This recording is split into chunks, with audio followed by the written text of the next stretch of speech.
So imagine you have a goal in mind. You want to get to work in the morning.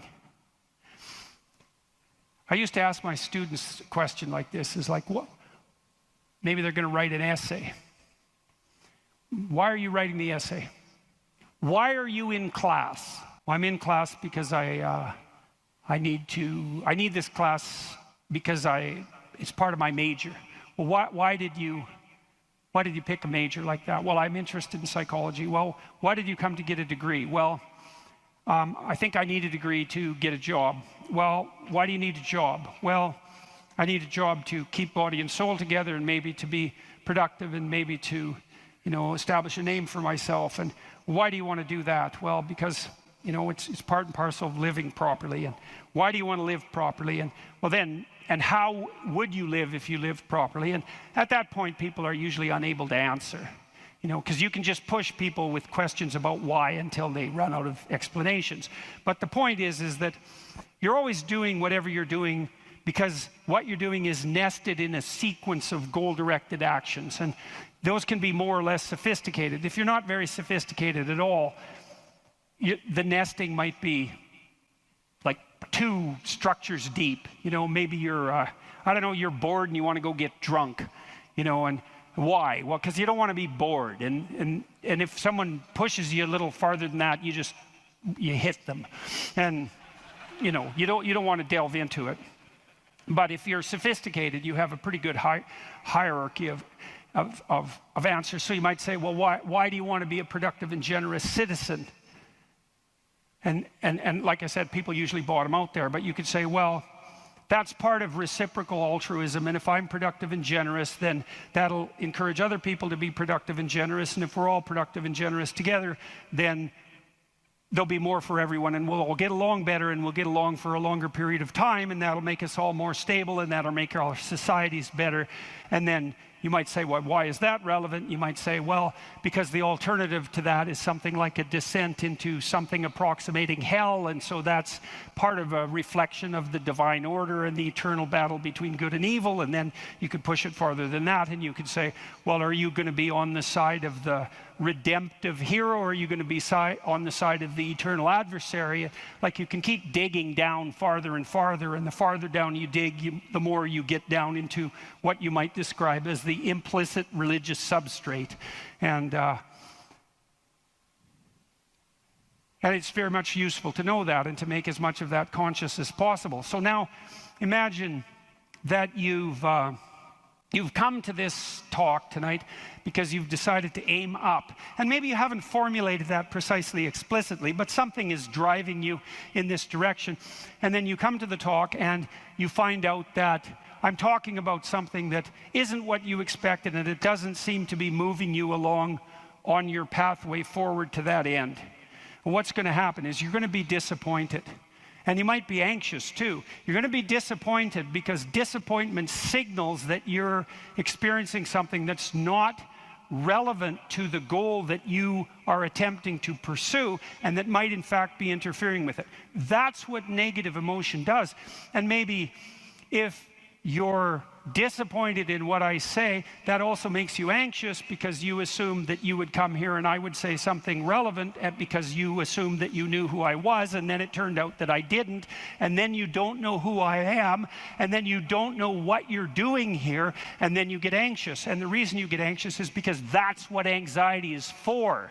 It tells you when the pathway to your goal has been disrupted. So multiple pathways have now emerged. So imagine you're driving your car to work and it quits. And what happens is you get anxious. And the reason you get anxious is because, well, you were beetling along quite nicely in your world, and everything was reduced to like a unidimensional simplicity. You weren't in a car as an object, you were in a thing that took you to where you wanted to go, and it was just doing what it was supposed to be doing. tracking you along the pathway to your goal. And then it fails and you're off on the side of the road and you get anxious because how the hell are you going to get to work? And what if you don't get to work? And is your boss not going to be very happy with you? And maybe this is the third mistake you've made this week. And what if you get fired? And weren't you an idiot for buying this car? Maybe you shouldn't have a car at all. Maybe you should have walked to work. And, you know, maybe you should take a bicycle because after all, that would save the planet. And, you know, and maybe now you have to take your car to a mechanic. But the last time you went to the mechanic, you got ripped off because you're too stupid about vehicles to manage one. And you're kind of stupid about technology in general. And aren't you stupid? And maybe you're too stupid. And isn't your wife going to? That's anxiety, right? And that's the emergence of a multiplicity of pathways, right? And so what anxiety signifies is the degeneration of an attentional hierarchy into multiplicity. And the reason you get anxious and it feels bad is because now your body can't compute how much energy you have to put out in order to get to your goal. And so you can't organize the world. You're apt to use more resources than you'll replenish. And if you continue to do that, then you'll die. And so anxiety is a signal that complexity has reemerged. Chaos, that's the eternal dragon of chaos. Chaos has reemerged because your narrative has collapsed. And so that's negative emotion. That's what negative emotion signifies, is that it's the collapse of an organizing narrative. And so that's very interesting to know. So you feel positive. If I walk on the stage and I know I'm supposed to go to the front of the stage, say, and the reason I want to do that is because I know I have to talk to you, and that's and I want to talk to you because I think it's valuable to talk to you, etc. That's nested in a hierarchy of value. And if I see a clear pathway to the front of the stage, then that actually produces positive emotion. And that positive emotion impels me forward, because positive emotion does impel you forward. That's what it's for. That's how positive emotion is linked to action. So if you're enthusiastic because you can see a pathway forward to a valued goal, and that enthusiasm manifests itself. This is true even neurochemically. It manifests itself as positive motivation to move forward. And not only that, if you're moving forward and it's working, your brain tracks the fact that it's working, and then that's linked to dopamine release, by the way, which is what cocaine releases. It's linked to dopamine release. And the other thing your brain is doing, even when you're just walking to where you want to go, if you're successfully walking there, your brain tracks what you're doing. There's circuits that are activated while you're doing it. And if what you're doing results in the result you desired, then the dopamine floods those little neurons that are active, and it makes them grow and flourish. And so as you practice something that's working, the circuit that is activated as you're practicing is bathed in dopamine, and that makes it stronger. And that feels good.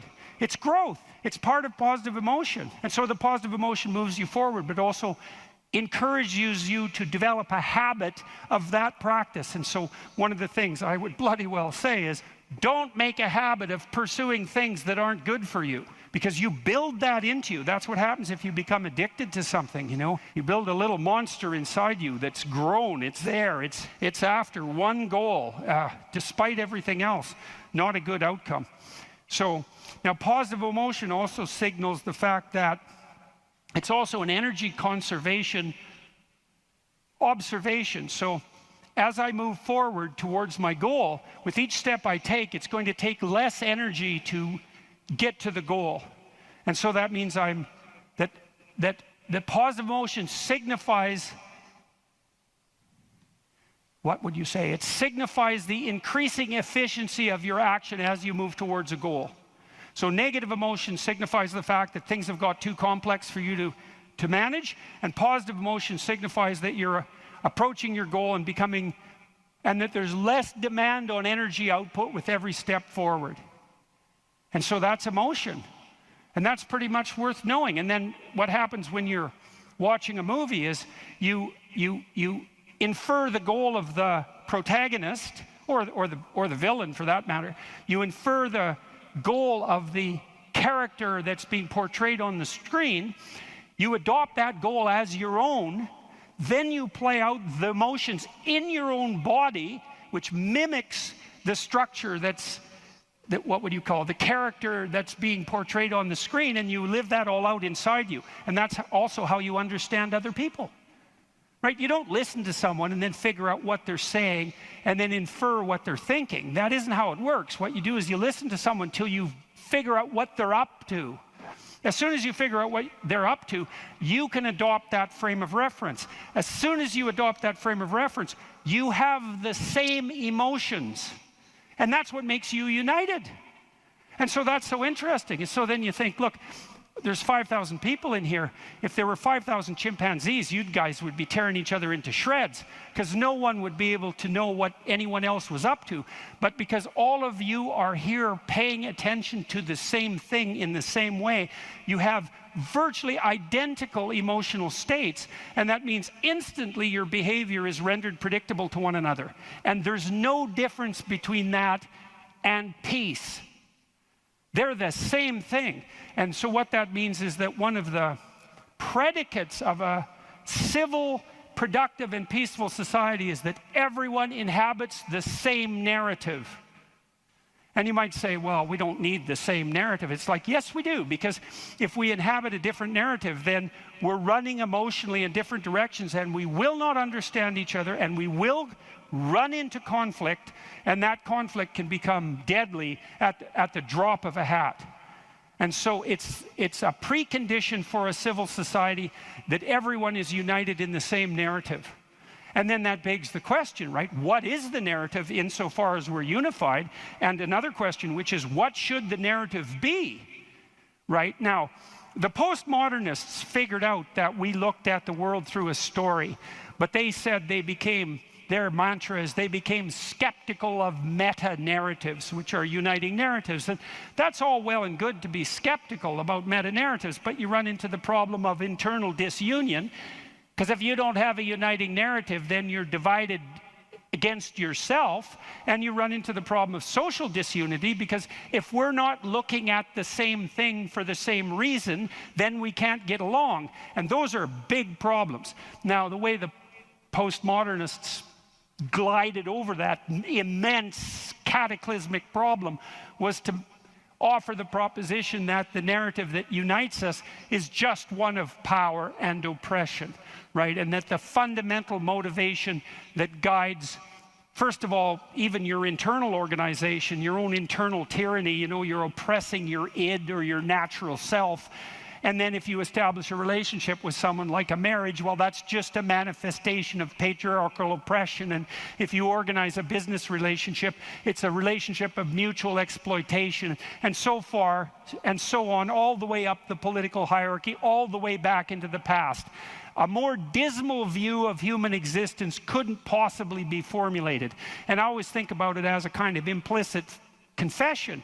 It's like, so you think the world's all run by power, do you?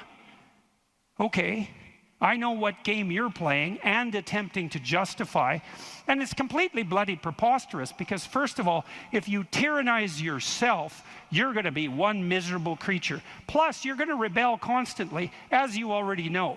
I'm sure all of you have tried at one time or another in your life to force yourself to do something with a whip, so to speak, and what you instantly find is that you're so condemned to be free that you'll even resist your own tyranny, right? Try telling yourself to do something and see if you do it. I'm going to go to the gym. That's New Year's. I'm going to the gym 3 times a week, 2 hours a day. It's like, no, you're not. You're going to last like 3 days. And then you're going to find an excuse. The rebellious part of you is going to find an excuse, then you're not going to do it. And it's a bloody mystery, isn't it? Because you'd think you could tell yourself what to do. Because otherwise, who are you? You're the part that told yourself what to do, but you don't listen, so what the hell's that part? That's you, that's for sure. So you can't even tyrannize yourself with any efficiency. And then if you're married, men, you're married, try tyrannizing your wife and see how well that works. And like, it might work for 10 minutes, but she's not as big as you, but she's a lot sneakier. And so And you have to wake up with her tomorrow morning.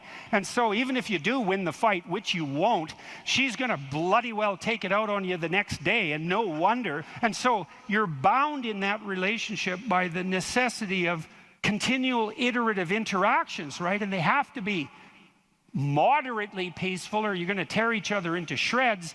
And if it's constant conflict, you're both going to just exhaust yourself and die. So how the hell is that going to work? So it has to be at least mutually reinforcing. And maybe if you really got it together well, you could interact with each other in a way that improved your interactions across time. And maybe you're wise enough so that if you were on that track, the way you would experience that in the moment would be as exactly the kind of relationship you'd want to have with someone. And that would be something like the spirit of play and romantic love. And that would be the manifestation of an instinct that orients you across time properly in a relationship in the moment. And that's such a wonderful thing to know, right? That instinct for play and romantic love might be the voice of the wisest instinct you have, the deepest orientation to meaning that you have. You know, because there's nothing more delightful in a marriage or in a family, if you have children, than to be able to engage in something like voluntary play. And you know, if you could have the world set up the way you would want it to, if you had any sense, wouldn't it be something if mostly what you did was something akin to play? And that's equivalent. Christ in the Gospel says, know that unless you become like a little child, you'll never enter the kingdom of heaven. And what does that mean? It means to rediscover that intense immersion in life and that capacity for play that characterized us all as children that we can't maintain because we have to mature, but that we could rediscover as adults if we were sufficiently wise and careful. And so, and then, you know, if you have friends, it's like, well, you tyrannize your friends? Well, then you don't have friends. You're just a bully with henchmen. And as soon as you stumble, they're going to stab you in the back because you surrounded yourself with craven psychopaths. They're just going to wait for the moment to take you out. That's not a friendship, obviously. And if you're running a business, and those of you who've run businesses who have a clue know this is true, it's like, what happens if you rip off your customers? Well, you can get away with it once or twice, but word gets around in no time flat, and then you're just done and bitter and resentful because your idiot machinations didn't work. But if you engage in fair trade and you're reliable and you deliver what you promised and you're half decently good to your employees and the people that you work for, then they're going to be pleased with you, and they're going to come back and they're going to talk to their friends about how well you did, and you're going to flourish. And none of that's arbitrary. You know, that's all guided by the manifestation of a certain form of attentional priority, right? You go to your customer's house, maybe you're a plumber, and the first thing you do is you listen to their damn problem. And so at least you have enough sense to engage in dialogos, right? You actually want to hear what the problem is, and then you actually want to solve it. And if you do that with some diligence, they're going to be pleased with you because they don't want sewage all over the rug. And so your interests are aligned, and if you offer what you promise, then you're going to evoke positive emotion in them and quell their anxiety, and that's exactly the service that you're offering. And so that means you're acting out the proper story. You're productive and generous and honest, and there's nothing arbitrary about that as a ethos that unites you internally and that also makes it possible for you to exist in a peaceful and productive society. And you might think, well, you never get messages from God. It's like, yeah, actually you do. It's your conscience. And that pesky little thing doesn't exactly do what you want it to do. It tends to upbraid you on a fairly regular basis and remind you of your various idiocies and inadequacies. And you might think that that's you speaking, but then you might ask, well, why does it tell you things you don't want to hear then? And why can't you control it? And those are both extraordinarily good objections. And the what would you call it? The equation of conscience with the God within, let's say, isn't something I've just invented either. There's a very pronounced and profound thread of Catholic thinking in particular that identifies the conscience with the voice of God within. And it's an idea that emerges in the Old Testament with the prophet Moses, and who's the prophet. He appears with Christ when he's transfigured on the mount. It's Moses and Elijah, who is the first person to posit that God is not in nature, but is the still small voice within, right? So that's what comes to Jonah. And it says just what the conscience always says, that you have to go do something you'd rather not do. You have to admit something you don't want to do. You have to undertake some remedial action that you don't want to undertake. You have to atone for your bloody sins, and sometimes for the sins of other people. And so the voice comes to Jonah and says, you know, there's a city some distance from you, Nineveh, and it's full of your enemies. And so the people of Nineveh are the historical enemies of the Israelites at that time. But despite the fact that it's a city of your enemies, I want you to go there, because I'm not very happy with the Ninevites. They've wandered off the pathway, and I'm feeling like giving them a good smiting, and if they don't straighten up, there won't be any of them left. And I'm sort of, deliberating about whether or not my choice in that regard is acceptable, and I thought I might send you there just to see if they'll straighten out. And Jonah thinks, yeah, I don't think so, buddy. First of all, I just soon see them go to hell in a handbasket, because they're my enemies and they're the habitual enemies of the Israelite people, so why would I give a damn if they live or die? And since they're my enemies, it might be better if they burn in hell for all I'm concerned, so no, I don't think I'm going to go there. And there's 150,000 of them and one of me, and I'm their enemy, and so why? This sounds like a very bad strategy as far as I'm concerned. And so Jonah does what people always do, and he thinks, I think I'll just hightail it in the other direction, which is exactly what you do when you're called upon to say something that you bloody well know you should say, and you don't. And furthermore, you also think in your pride and foolishness that you can get away with it, and you can't, because you never get away with anything. So, and if you think you do, that's that same voice of pride telling you that you are capable of bending or twisting the fabric of reality itself without it snapping back and taking you out. And that is not a wise thing to think. Anyways, Jonah hightails it in the other direction. He takes a boat and he's off to parts unknown. There's no damn way he's going to Nineveh. And so what happens? Well, Jonah is called upon to speak, and he doesn't. And so his life starts to destabilize, as yours will if you're called upon to speak and you hold your tongue. And so the waves rise and the wind blows, and the ship that's Jonah's on, which is the ark or the ship of state, you can think about it either way, is now in danger. And that's exactly what happens to the ship of state when the people who are on board it refuse to say what they have to say and run away instead. And so the waves rise and the wind blows and the ship is in danger, and the sailors, a rather superstitious lot, think, there's probably someone on this boat who isn't quite right with God. And that's a pretty good thing to think, actually, when your shopkeepers are starting to lock up your ice cream because the thieves come in the night to steal it, which seems to be is what's happening in New York right now, and you think that the waves are starting to rise and the wind is starting to blow, and maybe that's because people aren't saying what they have to say. And so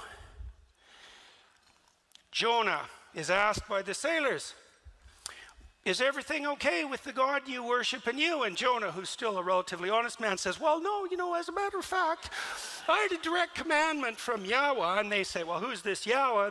And he says, well, he's the creator of the entire universe, which makes him first and foremost among the gods. And the sailors are pretty short-circuited about this, because they're worshiping these low-level gods who are maybe in charge of like the local tavern or something, and now they've come up with Yahweh, and he's like king of the universe, and now you have Jonah who defied a direct commandment, and they think, well, that doesn't seem like a very good idea if you actually believe in this guy. And nonetheless, the sailors are even pretty good guys, and they try to make for port so they don't have to throw poor Jonah overboard, but it's God they're dealing with, creator of the universe, so the waves just get bigger, and that's just not so good. And finally they think, all right, throw him overboard. And so he's overboard. And so what's the moral of the story there? It's like, keep your mouth closed when you have something to say, and let the cat take your tongue when it asks to, and you'll end up drowning in the briny deep. And you think, well, that's pretty harsh. It's like, no, that's nothing. I mean it. That's nothing. If you think that danger of death is the worst thing that can happen to you if you walk off the straight, narrow path. You know nothing about life. There are things that are far worse than death. And if you have even the least bit of familiarity with the catastrophic history of the 20th century and all the brutality that went along with all the silence and lies, you'd know perfectly well that death is one of the things you have to fear the least. And so what happens to Jonah? He's drowning away. That's pretty miserable, but that's nothing. The beast comes up from hell itself, right? And takes him in its mouth and pulls him down to the depths. And you might say, well, what are the depths? What's this whale? It's the jaws of hell. Well, and how do you know that? Well, he's there for 3 days. It's the same 3 days that Christ spends harrowing hell. It says in the story of Jonah that it's a beast from hell. That's a hint. The parallels are there as well as the direct representations, and it's part of the standard mythological landscape. And what it means is that, look, if you fail to say what you have to say when it's your turn to talk, it isn't just your life that you're putting in danger. It's the entire bloody social contract. So what did Solzhenitsyn note in the Gulag Archipelago, which was perhaps the greatest study of totalitarian atrocity and the psychological reasons, practical reasons as well, for the existence of that atrocity? Solzhenitsyn's conclusion was, a totalitarian state isn't a dictator oppressing the freedom-loving masses. That's a fool's vision of the world. It's the universal grip of the lie on every soul, every single one. Not a single man in a totalitarian state is willing to stand up and say what he knows to be true. And that's the totalitarian state. So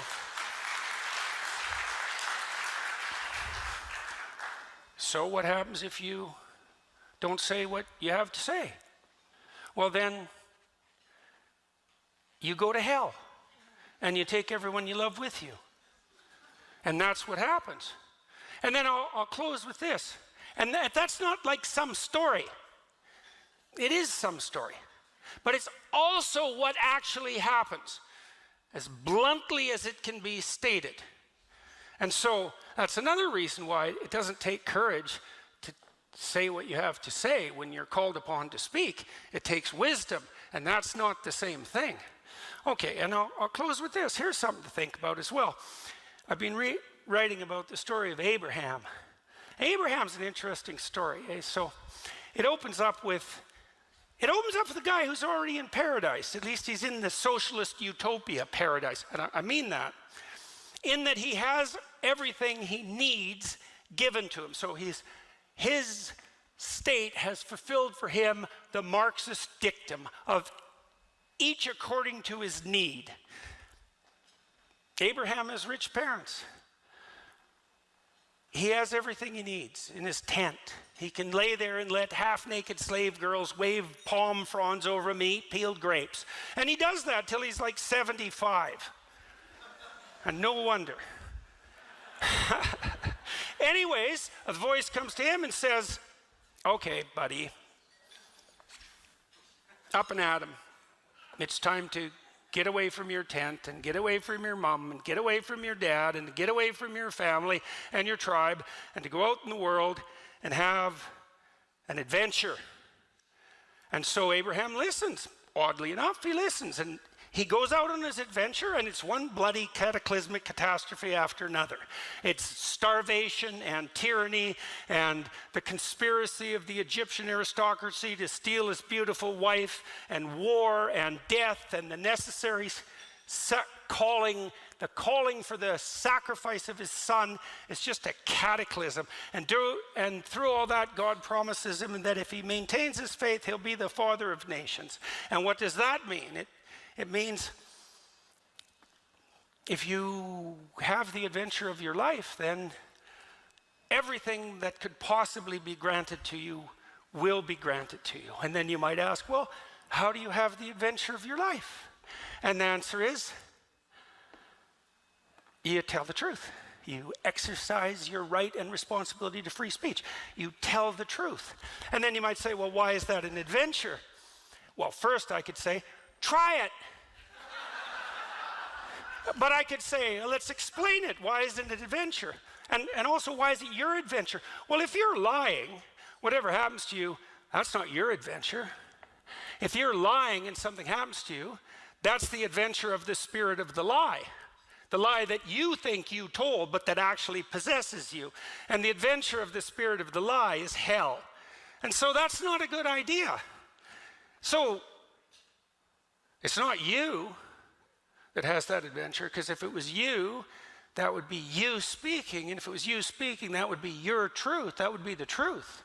That would be your adventure. And then you might say, well, if it's my truth, it's me, but why is that an adventure? And I can tell you why that is. Imagine that you're having a conversation with someone and you've already decided what you want the outcome of the conversation to be. You want something from that person. You want them to sleep with you. You want them to give you money. You want them to admire you. You want them to think you're beautiful. You have some instrumental goal in mind, and maybe it's even a somewhat noble goal, but it's instrumental. You craft your words so that you manipulate the situation, so that you obtain from the person you're communicating with, the crowd you're communicating with, what it is that you want. And maybe you get it. And then maybe you say, well, what's wrong with that? And what's wrong with that is like, well, what the hell do you know? Really, I'm dead serious. Have you never got something that you were aiming at that was the wrong thing to get? That happens to you all the time. I mean, sometimes you fail too, and that's obviously not pleasant, but the worst kind of failure is to get exactly what you're aiming for and find out that the lies you had to tell to get it turned out to deliver to you something that not only had no value, but that was actually contrary to your best interests. And then you might say, well, how could you possibly exist in the world otherwise? Because you have to have a plan, you have to be aiming at something, you have to be wanting something to even communicate. And I could say, well, actually, that's not true. You can replace that instrumental longing with faith. And here's the basis of faith, a form of faith. The basis of the highest form of faith is the decision to accept the proposition that whatever happens if you live in truth is by definition the best thing that can possibly happen, despite your inability as a consequence of your limitations to have the wisdom to see that. And it's a statement of faith, because there's no way of demonstrating the validity of that proposition before enacting the hypothesis. You have to commit to it. Well, let's make it practical. I manipulate you and I get what I want, but then I find out I didn't want what I wanted. And so instead, I don't manipulate you. Instead, what I do every time I speak, is I make things as clear to myself and everyone else as I possibly can. Right? And let the devil take the consequences. And so what's the consequence of that? You have no idea what's going to happen next. Right? You throw caution to the wind. You have no idea. You think, well, I better not say that because this might happen. It's like you just have to let that go. It's like, no, this is the thing to say now.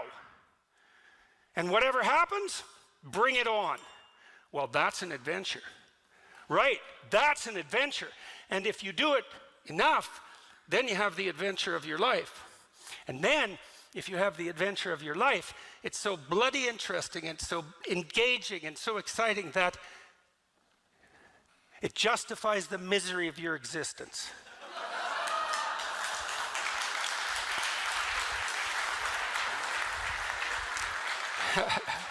So I know that. And that's why I say what I have to say. And that's why I said what I had to say tonight. And so Thank you very much. If you're resentful about something, well, first of all, you should notice, I'm resentful. And that's kind of humiliating because no one's proud of being resentful. It's a shameful emotion. Well, so then why are you resentful? Well, there's only two reasons as far as I've been able to tell. One is that you're allowing yourself to be taken advantage of, or you're being taken advantage of. Sometimes you're not allowing yourself. Sometimes you're a child being abused by their uncle. You're not allowing yourself. You can't do anything about it. You're resentful because you're being taken advantage of or because you're immature. It's one of those two things. Figure out which it is and then take the steps necessary to address it. Living a life without resentment is a great goal. People are often resentful if they see that responsibility has been abdicated. Why isn't that person doing their job? It's like, well, hey man, step in at your workplace, in your family.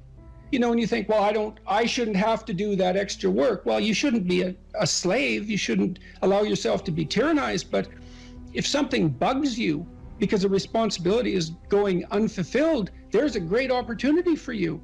And this is something I don't think we teach young people well. And one of the things, you may remember this, that was so striking about the tour was that I made a case fairly consistently that most people find the meaning that sustains them through the vicissitudes of life, not in happiness, but in responsibility. And that would bring everyone to a halt. It would always make the whole theater silent. It's like, oh, I never thought of that connection. Because maybe you want to avoid responsibility, and you can understand why. You can understand why. You hide from it. That is what you encounter if you go out in the world and you think, who the hell wants that? I don't want the responsibility. It's like, well, yes, you do, as it turns out. There's nothing better than responsibility. Now, you know, I say that with some caution. I think that it's hard to say. The responsibility, I've been overwhelmed by my apparent responsibility, but I think it's also kept me alive. And I mean that literally. And so, wait, can you go a little deeper with that? I mean, when you were at your darkest moments in the last 2 years, whatever that might be, was it the feeling well, of the many times in the last year where it would have been much easier for me just to be dead. That's constant. So, but no. But is it but no because of something in you, or is it but no because of the people that you would have abdicated that responsibility of the people, or is that ultimately the same thing? It. Yeah. Well, I do think the two aren't easily distinguishable, but it's definitely that. It's definitely that. You know. And it's one of the chapters, the last chapter, is be grateful in spite of your suffering. You know, you need a meaning to sustain you through suffering, and it is the case that you find that in responsibility. Well. And so it's good advice for anyone who's at work. You're resentful about this and that because people aren't pulling their weight. Pull it. See what happens. You become indispensable instantly. You'll know everything. And maybe that job won't be for you, or maybe that relationship won't be for you, but you'll take your hard acquired wisdom and go elsewhere and flourish there. So, you know, this kid stopped me. I think I wrote about this in this book. Kid stopped me in a restaurant one day when I was walking in, and he said, and he had an undergraduate degree, and he was working as a waiter in a chain steak place. And he stopped me and he said, you know, about 6 months ago, I was watching one of your lectures and I decided to stop being resentful about my job. And he was resentful because he had a university degree and he's working as a waiter. You know, and look, I don't have anything against waiters. It's like a waiter can make your evening, you know, hooray. He said, well, I decided I'd start trying at my job, like really trying as if it was worthwhile. He said he got 3 promotions in 6 months, like he's just rocketing up the power hierarchy. Well, it's not power, it's competence if it's well run. You know, and places are full of opportunity. There's always people out there who are doing far better than you on pretty much anything you want to imagine. And if all you're doing is seeing yourself in their reflected light, let's say, then it's going to be pretty damn dismal. But it's not a good comparison because, well, first of all, there's danger in just comparing yourself to others, period, because they're not you. And God only knows what struggles they had to undertake to get to where they were, or what burdens they're currently carrying that you're not aware of. but you can certainly contrast yourself with yourself. And that's a lot better. It is the only way. Well, it's also the only way of really measuring anything approximating proper improvement. You can actually tell when you're a little better than you were yesterday. Right. And you can actually do that. That's another thing that's so interesting about it, is that you can actually make yourself a little better in some way, pretty much. Well, I don't know if it's at every moment, but you can certainly do it every day. Let's say you want to become who you could be in the fullest sense. So let's say you're someone who's going to solve some serious problems. Okay, the first thing you have to do is admit to the seriousness of the problems. That's no joke. And so the first thing is just the terror of the problem itself. And that's enough to paralyze me. And that's the Hydra, that's the Gorgon with the head of snakes. It'll paralyze and turn you to stone. That's the basilisk in the Harry Potter series. You look at it and it turns you to stone and lurks underneath everything, right? And it's malevolence and tragedy. And so there's that. And then the next is, well, you're going to take responsibility for that? You're really going to do that, are you? That's a hell of a load, man. And so it's daunting to even consider that. And then there's the discipline and responsibility that necessitates, which is also daunting. It's like, oh my God, the problem's that serious. I'm really going to have to get my act together in order to not contribute to it, much less solve it. And so the problem is terrible. And then the solution is daunting. But the upside of that is like, well, there isn't anything better to have than a problem that's worth solving, like that's really worth solving. Right. And so the more of that you take on, the more you have a reason to get out of bed in the morning, no matter what. Like, I'm getting up, I'm trudging forward. Doesn't matter what I'm suffering from. I've got things that need to be done. They're necessary. And that gives you that sense of purpose that is the antidote to bitterness. Okay, well, let's say you want your life to be meaningful. It's like, okay, then what you do matters. It actually matters. Or how starting to clean up the room changed their life. That's quite fun because it's something I always tell people to do instead of going out and protesting. Jesus, I just can't stand that. Cleaning up the room? Yeah. Meaning? Well, my sense is that if you want to change the world, you start from yourself and work outward because you build your competence that way. It's like, I don't know how you can go out and protest the structure of the entire economic system if you can't keep your room organized.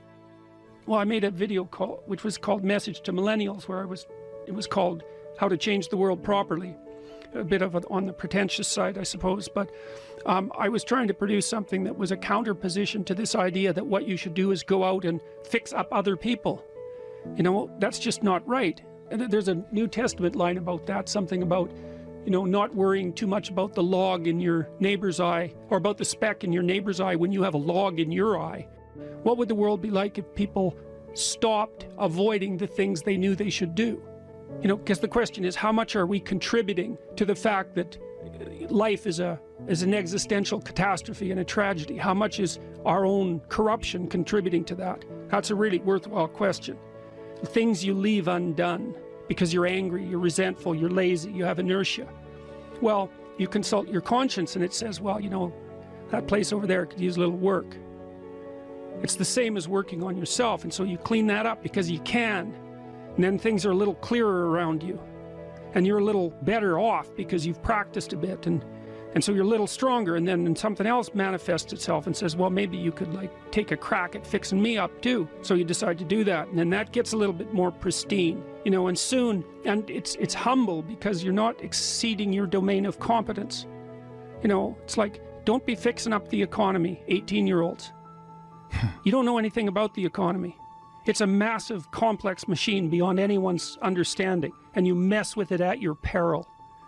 So, and can you even clean up your own room? No. Well, you should think about that. You should think about that.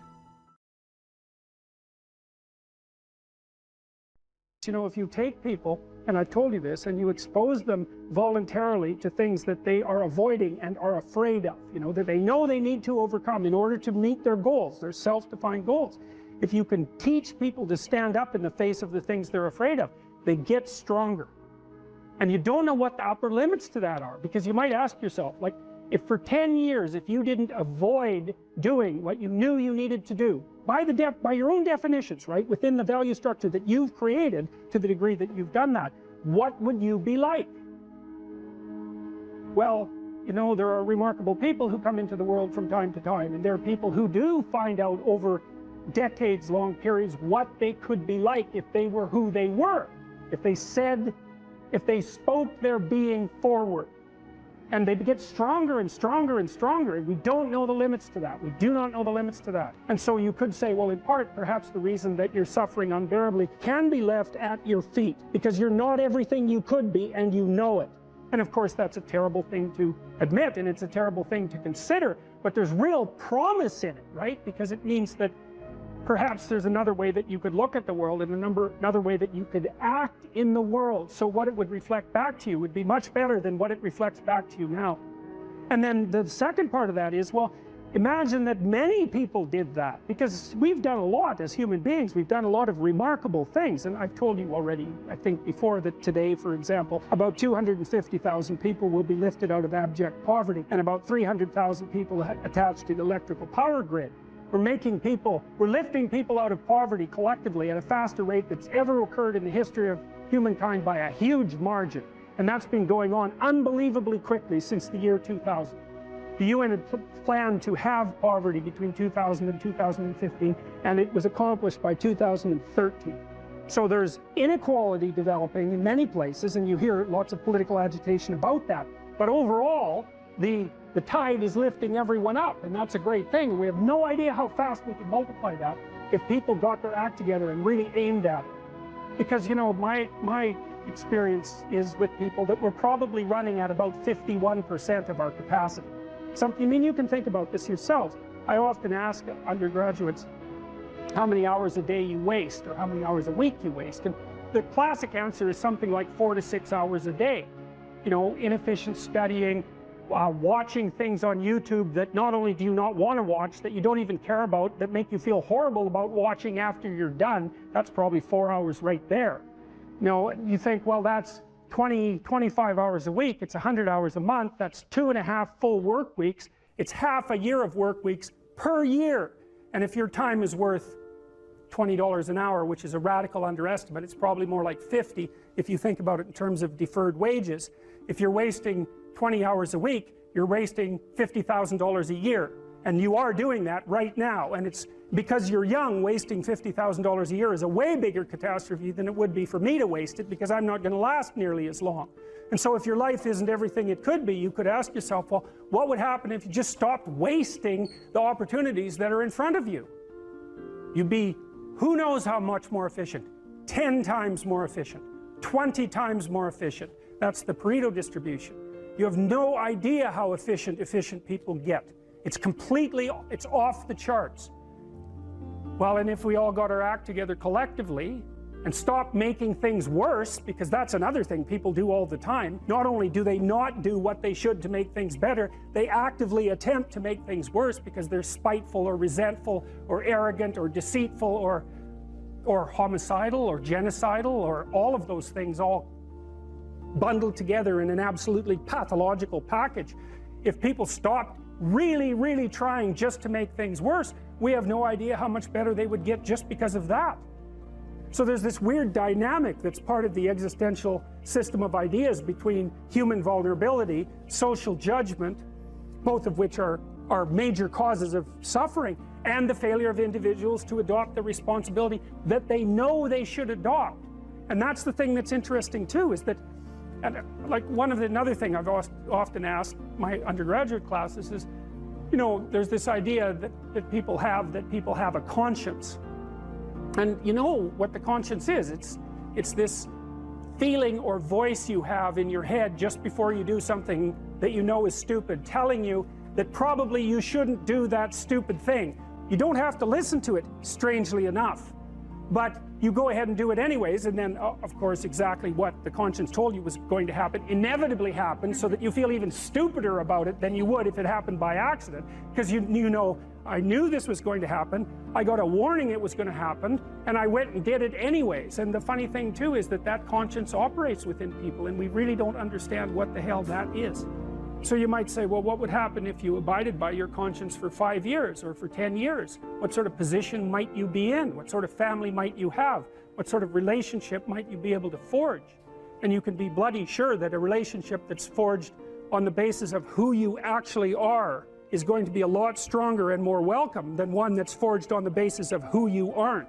Now, of course, that means that the person you're with has to deal with the full force of you in all your ability and your catastrophe, and that's a very, very difficult thing to negotiate.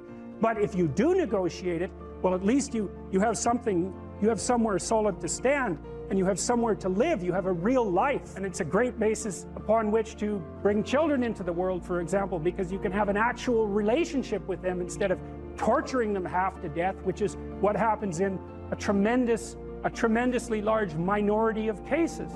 Well, it's more than that too, because, and this is what I'll close with, and this is why I wanted to introduce Solzhenitsyn's writings to you. You see, because it isn't merely that your fate depends on whether or not you get your act together and to what degree you decide that you're going to live out your own genuine being. It isn't only your fate, it's the fate of everyone that you're networked with. And so, you know, you think, well, there's 9 billion, 7 billion people in the world. We're going to peak at about 9 billion, by the way, and then it'll decline rapidly. But 7 billion people in the world, and who are you? You're just one little dust mote among that 7 billion, and so it really doesn't matter what you do or don't do. But that's simply not the case.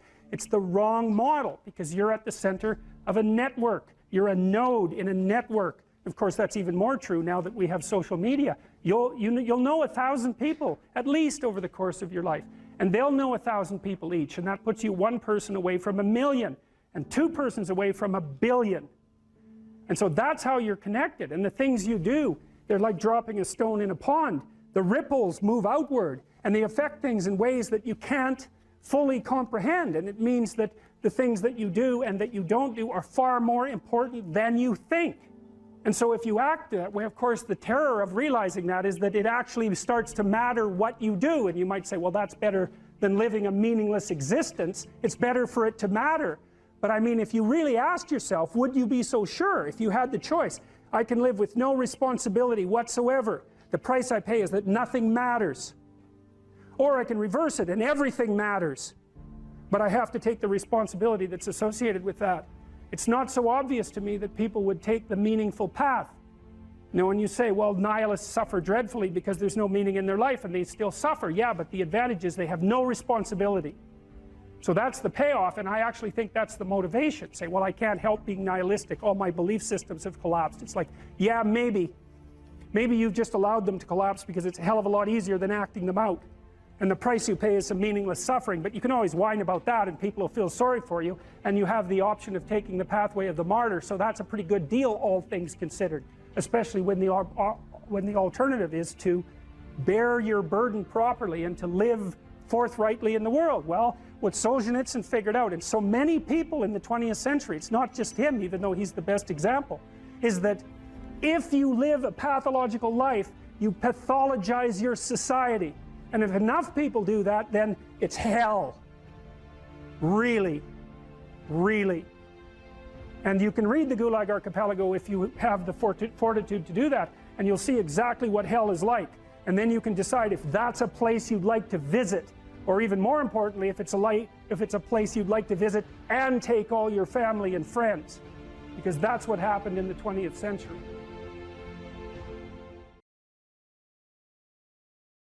If you encounter an entity and you can map it at every single level of your value hierarchy, then it's known. You know how to interact with it at a micro level, and you know what its implications are for every other level of your conceptual being. You know what its implications are for the future. Like, you know exactly how to deal with that thing. It's mapped at every single level. There's other things that are only mapped at one level and not at others. So maybe, you know, like the mouse, we'll say, for the child who's never seen a mouse, it's like it shares some commonalities with objects that the child is familiar with. But there's sufficient novelty so that it's also contaminated with the unknown. And that makes the child basically alert, semi-startled and alert. Now, the child will immediately refer to an adult. It's a technical term, actually.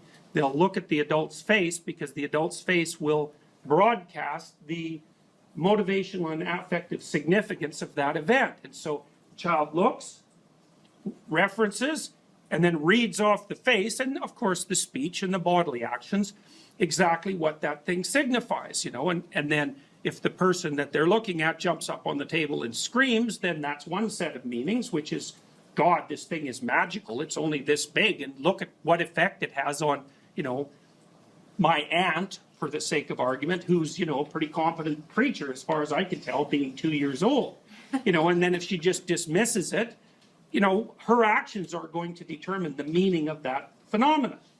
So that's how the transformation of the semi-known thing into the more known thing occurs. It occurs almost always in a social context. You can explore things by yourself, but you rarely actually do that by yourself. It's almost always you plugged into a social apparatus, you know. So you might be doing the specific investigating, but the social apparatus is around you so that you can confer with it, and it also shapes the way that you're going to interact with that specific thing. Okay, so the unknown, that's generally, the unknown that you encounter, that's generally characterized using feminine symbolism. And I think the reason for that, there's a bunch of reasons, and we've talked about many of them. One reason is because females do the sexual selection in human beings, and so they act as the face of nature. Another reason is that you can think of new possibility always emerging out of the non-cultural background in some sense, you know. So, for example, let's say that we send an expedition to Mars, and we're gathering new information as a consequence. The reason we're gathering new information is because we've gone out past the domain of our knowledge, in a sense, and we're interacting with something new. And in that interaction, new information is generated. Now, you can say that it's partly the act of the perceiver that's generating the new information, and you could say that it's partly the act of the culture, because we send robots to Mars, let's say, which is very, very difficult. So the culture goes there, but the individuals are observing. So the individuals are buttressed by the culture, but they're generating information because they're somewhere truly new. And so the information, you know, the unknown is a constant source of new information. So it's the place that gives birth to new information. And so that's another part of the reason that it seems to be symbolized in feminine form. You know, I'm just taking this in some sense as an empirical fact. I've looked at, it looks like that's how these stories work. And so I'd be trying to puzzle out why exactly that would be the case. You know, I also think it's the case that we tend to look at the world from a social cognitive perspective, right? We filter it through a social cognitive biological apparatus. And so we're very likely to see things in character form, and characters have sexes. And so that's going to happen. And then which the attributes of femininity or the attributes of masculinity that get used as symbolic reference, in some sense, there's an arbitrariness about it. So, for example, for the Egyptians, you know, usually you have a sky god, but they had a sky goddess. Now, she generally represents the night sky, which is not exactly the same thing as the day sky. But, you know, you have to, it's so tricky because you have to look at the relationships between the characters in order to decide what all of them mean. And that shifts a little bit from story to story. So this is a, what would you say? It's an approximation of the underlying structure, but there's a fair bit of variance in it, just like there's variation in stories. So, well, the feminine element has a destructive element and a creative aspect. And you can see that people characterize their environments in that way. So, for example, you can map on environmental beliefs onto this structure. You can say that the environmentalist portrays nature as positive, portrays culture as negative, and portrays the individual as negative. And the basic story is rampaging individual as member of rapacious culture invading the pristine landscape of beautiful Mother Nature. Now, the thing about that story is it's true. The problem with the story is it's half true. Now, so for example, one thing that's interesting to conceptualize is that that's exactly the opposite of the frontier myth. Now, the frontier myth was a story that was used extensively in Europe to drive immigration into the United States. And it was used to some degree in Canada too. And the story was It's the exact opposite. It's the hero, so that would be the immigrant, pioneer, bringing the benefits of order to a savage wilderness. Well, that's also true. But it's so interesting that both of those things can be true, and they're completely different from one another. There's no commonality at all between those two stories, except for the way that they use the characters. There's a feminine character, a masculine character that represents culture, and then there's another character that represents the individual. And you could even see that, if you think about it historically, the US was founded in some sense on a frontier myth, and that was too one-sided, and so by the time the 1960s came along, the early 1960s, it shifted to its opposite. And that you need that because systems have to oscillate to some degree to remain stable across time. They can't just be fixed in place. So they're going to play back and forth through the archetypes in an attempt to keep them balanced, because that's what you're trying to do. You're trying to keep them balanced. And so, well, you have the destructive and creative element of Mother Nature. You see that all the time in movies where the thing that the hero is striving against is the negative element of the unknown. How many of you have seen the movie Alien? Okay, so, that's a pretty graphic representation of, well, those aliens are more reptilian in form. So they're almost like, they're more at the dragon of chaos level of civilization. But they're like a terrible external force that's threatening human culture and the individual. It's exactly the opposite story that's played out in, what was the movie with all the blue creatures? Avatar. Avatar, right. Avatar is exactly the opposite of that, where, the unknown nature is just nothing but, it's like sweetness and bliss. And, and the human culture is portrayed as spearheaded by greedy and rapacious individuals who are basically manifestations of the military-industrial complex. The funny thing is those both make good stories. And that's because, well, it's because they have enough archetypal truth so that there's many situations that they're relevant to. Sometimes Mother Nature is your best friend, and sometimes it's your worst enemy.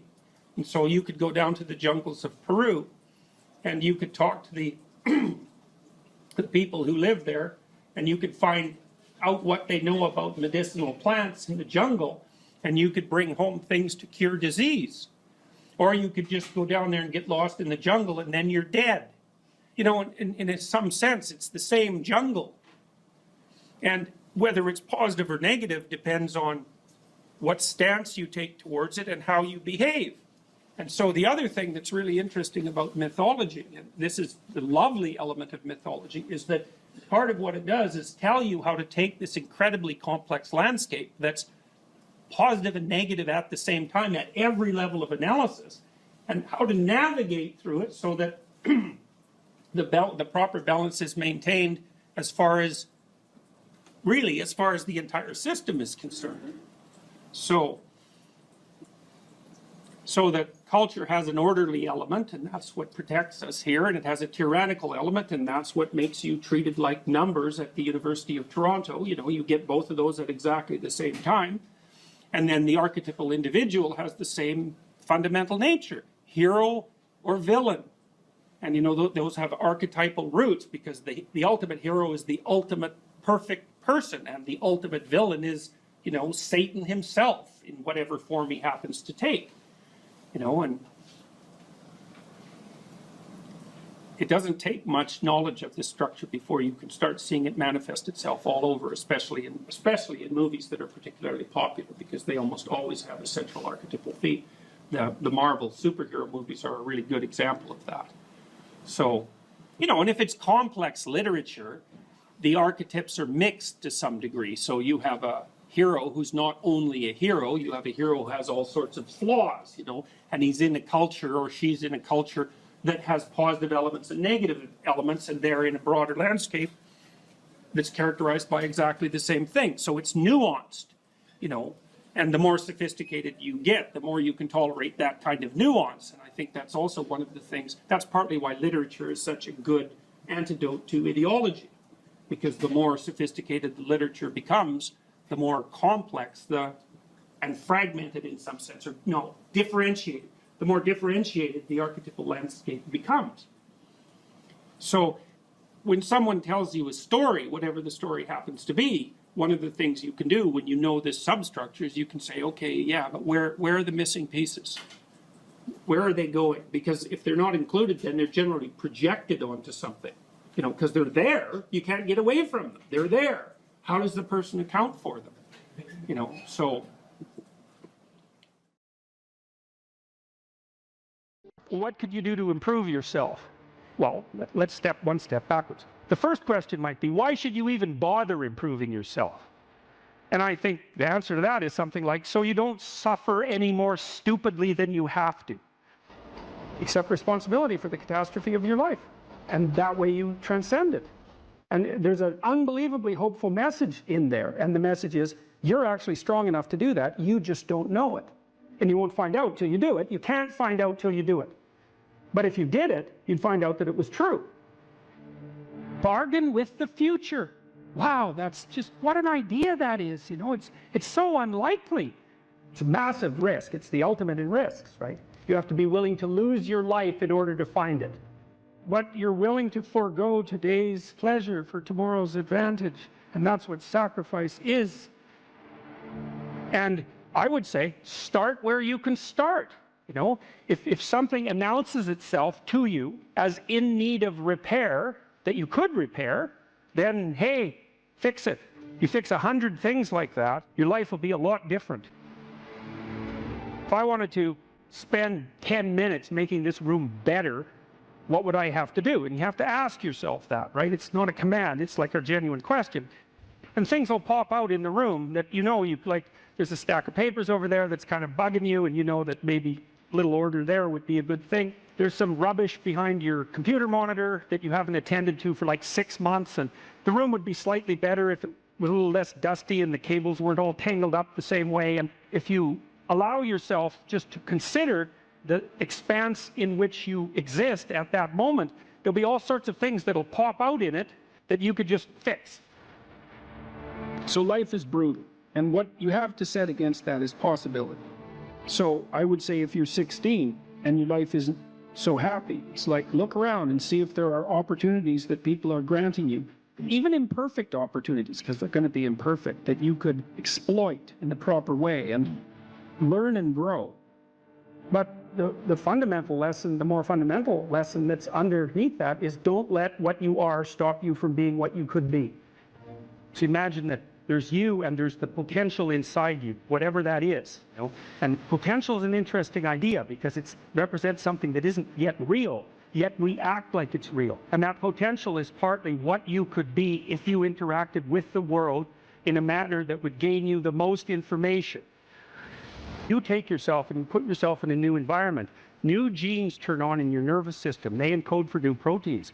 And so you're full of biological potential that won't be realized unless you move yourself around in the world into different challenging circumstances, and that'll turn on different circuits. You know, I often tell people too, fix the things you repeat every day, because people tend to think of those as trivial. You get up, you brush your teeth, you have your breakfast, you know, you have your routines that you go through every day. Well, those probably constitute 50% of your life.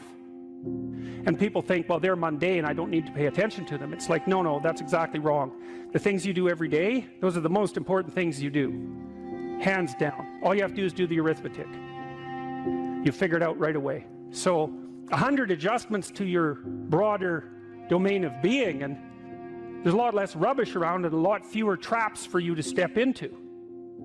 Once you've got your mind and your emotions together, and once you're acting that out, then you can extend what you're willing to consider yourself and start fixing up the things that are part of your broader extent. While you're experiencing things announce themselves as in need of repair, doesn't mean that it's you right then and there that should repair them. You have to have some humility. You don't walk up to a helicopter that isn't working and just start tinkering away with it. You have to stay within your domain of competence. But most of the time, if people look at their lives, it's a very interesting thing to do. I like the idea of the room, because you can do that at the drop of a hat. You You go back to where you live and sit down and think, okay, I'm going to make this place better for half an hour. What should I do? You have to ask, and things will just pop up like mad. And it's partly because your mind is a very strange thing. As soon as you give it an aim, a genuine aim, it'll reconfigure the world in keeping with that aim. That's actually how you see to begin with. And so if you set it a task, especially, you have to be genuine about it, which is why you have to bring your thoughts and emotions together, and then you have to get them in your body so you're acting consistently. You have to be genuine about the aim, but once you aim, the world will reconfigure itself around that aim, which is very strange. And it's technically true. And so I think that you can, in fact, decide to take on the load that's optimally meaningful if you want, and then you get to have your cake and eat it too. You're on the pathway to continual incremental improvement. You only have to burn off a feather at a time instead of having the whole bloody thing burst into flames. It's a constant source of renewal. And there's an idea that to be renewed, you have to drink the water of life. That's an old mythological idea. Chaos is water. Water is chaos. Water is what washes away too much order. And to stay continually refreshed by the water of life is to take on exactly the right amount of chaos to make sure that your garden is properly nourished. And I think meaning is actually the marker of that. You don't choose your interests, they choose you. And that's really worth thinking about too, man, because, you know, it's really hard to get interested in something you're not interested in, even if you know there's a good reason for it. You know, you're studying for an exam, you find the material boring, anything will be more interesting than the study. Even though you know that that's what you need to do, you can't voluntarily grab yourself by the scruff of the neck, let's say, and shake yourself and say, sit down and concentrate. Your mind will just go everywhere. But then if you're interested in something, and even if it's something you shouldn't be interested in, because that happens all the time, then it's like you're a laser focused, man. You can pay attention forever. You can work until you're exhausted. You won't even notice it, and you remember everything. It's like, okay, if you can't control your interest, what does? Your interest was being manipulated behind the scenes by unseen forces that were associated with your characterological development across time. That was the manifestation of the self. So the self is this, the potential you, let's say. And the way it operates in the present is by gripping your interest and directing it somewhere. And that's part of the instinct of self-realization. It's a mind-boggling idea, man. Really is. The potential that you are has to manifest itself somehow in the here and now. It has to. And what better way than by directing your attention? You know, it's like, it seems like this might be useful for you. Maybe you get attracted to this person. Maybe you admire this person. That happens with kids a lot. They'll admire someone and then copy them. And you can see that that's obviously part of their developmental progression, right? It's a form of hero worship, but kids are very imitative and they hero worship at the drop of a hat. And so they're entranced by the next stage of development. And if they see someone who embodies that, especially if it's in the zone of proximal development, it's something they could achieve, stretching a bit. They find someone who embodies that next stage of development, and then they start to imitate them and act like them. Well, adults are no different. We're no different. We do it at a perhaps more abstract and sophisticated level.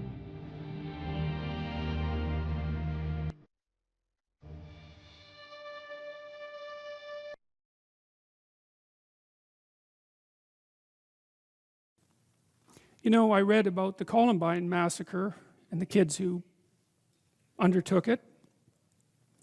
That'll make your hair stand on end if you want to read something that will really disturb you. Reading Eric Harris's writings will really disturb you. No matter how much you know about human beings, reading Eric Harris's writings will disturb you. And Harris is Cain, you know. He says it straightforwardly. He hates human beings. He hates being itself. He would destroy everything if it was within his power to do that. And of course, him and his colleague were motivated to produce far more carnage than they managed that day. What was successful was only a fraction of what they had planned. And Harris said very straightforwardly that he had set himself up as the judge of being, and that it lacked all utility in his eyes. Human beings certainly should all be removed from the face of existence because of their pathology and the fundamental horrors of being itself. So there's nothing in the Cain and Abel story that isn't real. It's real, and Cain complains to God, as people will when their dreams are dashed. And that goes for people who don't believe in God too. It doesn't really matter, you know. It's harder, I suppose, if you're atheistic to figure out who to blame. But that doesn't mean that the sentiment, well, it doesn't mean that the sentiment is any different, right? The same drama is being enacted. You shake your fist at the structure of being rather than at God himself, but it doesn't make any difference except in the details. So God responds to Cain and tells him that he's got no right to judge being before he gets his sacrificial house in order. And even worse, he says that Cain is the architect of his own downfall, and the invited catastrophe in his own house, into his own house willingly, and entered into a creative union with it, and therefore brought about his own demise. And it's that additional self-knowledge, and you can imagine too, you know, imagine that you're facing your life, you're facing the failures of your life, and let's say that you've had a failed life, and you're bitter about that, and then you meditate upon it, and you think, well, why has this come about? And then you think, well, perhaps I did something wrong. You know, when Alexander Solzhenitsyn wrote the Gulag Archipelago, which is the book that detailed the catastrophes of the Soviet Union and helped bring it down, there's one part of that book that just struck me so viciously when I read it. He was in the Gulag, and he was there for a very long time, and he said that he observed a variety of people in the camps who he really admired. They were rare. They were usually religious believers in his experience, who were not participating in the pathology of the camps at all, period, no matter what. He said he learned a lot from watching those people. He had a hard time believing that they even existed, that they could even exist. But he said that one of the things that he was brought to as a consequence of watching those people live their contract with goodness out even under the most horrifying of conditions was that it was possible that he himself was responsible for his position in the camp. Now, it's a very dangerous line of argumentation, you know, because who wants to be the one who blames the victim for the catastrophe? You know, you have to be very careful when you walk down that road. But Solzhenitsyn was speaking about himself. And he said, well, he was a communist, you know, and he arrogantly and forthrightly moved the movement out into the world and had not fully gone over his life with a fine-tooth comb to find out what mistakes he had made that brought him so low. But his contention eventually was that part of the reason that he ended up where he ended up was because he and many others had completely forfeited their relationship with the truth and allowed their society to degenerate into deceit and tyrannical catastrophe without mounting sufficient opposition. And so he decided when he was in the camps to straighten himself out bit by bit, and that culminated in the production of the Gulag Archipelago, and that book really demolished once and for all any moral credibility that the communist totalitarian systems had left. And so one man in the depths of catastrophe who determined through good example, at least in part, to stop lying, produced a book eventually that demolished the foundation of the very system that had imprisoned him. And that is really worth thinking about. That's one example of the absolute grandeur of the human soul and the capacity for transformation that it has when let loose properly on the world. So let's say you're conceptualizing your own failure, you know, and you meditated on it and you come to the conclusion that God forced Cain to. Hey, not only have things not been going very well for you, but it's actually your fault. And not only that, you brought it on yourself. And not only that, you knew it all the time. Well, then you might think you'll wake up and fly right? You'll get your wings in order and fly right. But there's no reason to assume that at all. And that's not what happens to Cain. That just makes him more bitter, right? And you can understand that if you think about it just for a second. It's like bad enough when something horrible happens to you. But then to have to swallow the additional pill, right? To have to take in the information that you could have done something different. it was avoidable, and you knew it at the time, and you decided to do it anyways. And I think people are in that situation a lot more often than anyone is willing to admit. You know, you have that little voice in the back of your head that says, don't do it. And you override it, and you know it's arrogance that makes you override it. It's always arrogance, you know. It always warns you. It's always arrogance. Yeah, I can get away with it. It's like, no, you can't. I don't think you ever get away with anything. So, and maybe your experience has taught you different, but my suspicions are it hasn't. And if you think it has, well, the other shoe hasn't yet dropped. So Cain doesn't take the opportunity to let God's wisdom reorient his character. And that could have been the outcome. He could have got down on his knees, so to speak, and said, oh my God, I've been wrong all along. I've been living improperly. I've been making the wrong sacrifices. Abel deserves everything he has. I got exactly what was coming to me. You know, could I possibly now straighten myself out and live in repentance and improve my position? But that's not what he did at all. He said, all right, fair enough. I get it. It's like, I'm going to go after the thing I most admire, and I'm going to destroy it. And I'm going to do that despite its cost to me. And I'm going to do that just to spite the creator of being. Well, that's exactly what Harris did at Columbine. It's exactly what he says, in fact, in his uncanny writings. It's why the mass murderers always shoot themselves afterwards, not before. Because you might wonder, if you're so upset with the structure of being, why you don't just commit suicide in your basement? Why do you have to go out and mass murder before you top it off with a gun to your forehead? Well, you don't make the point as effectively if you just commit suicide in your basement. It's like, well, my life means nothing to me, but neither does anyone else's, and neither does the structure of being itself, and I'll take all my revenge as much as I possibly can, and then just to show you how little I care, I'll cap myself off at the end. And I would say also, people say all the time, I don't understand how that could happen. It's like, I don't believe that.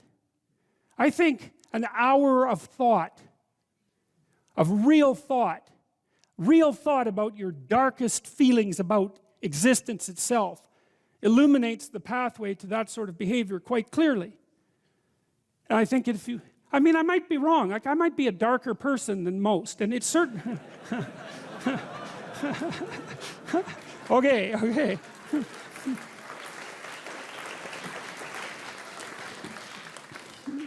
Well, at least I think there are plenty of people out there who are sufficiently dark to know exactly what I mean when I'm saying these things. And I would also say that if it doesn't leap to your understanding how that pathway might be illuminated, then you need to know a lot more about yourself than you actually know now. Because whatever you might say about someone like Eric Harris, he was a human being too, you know. There's this idea in the New Testament that Christ was he who took the sins of the world unto himself. It's a very complicated idea, but part of it is associated with the idea that he met the devil in the desert as well. To take the sins of mankind onto yourself is to understand that within you dwells exactly the same spirit that commit the atrocities at Columbine or that ran the camps at Auschwitz, and to actually understand that that's part and parcel of your makeup, and then to take responsibility for it. And I think that in the aftermath of the terrible 20th century, that's what we're left with. We're left with the necessity to take responsibility for the most terrible aspects of ourselves. And that way, perhaps we can stop those terrible things from happening again. That's all.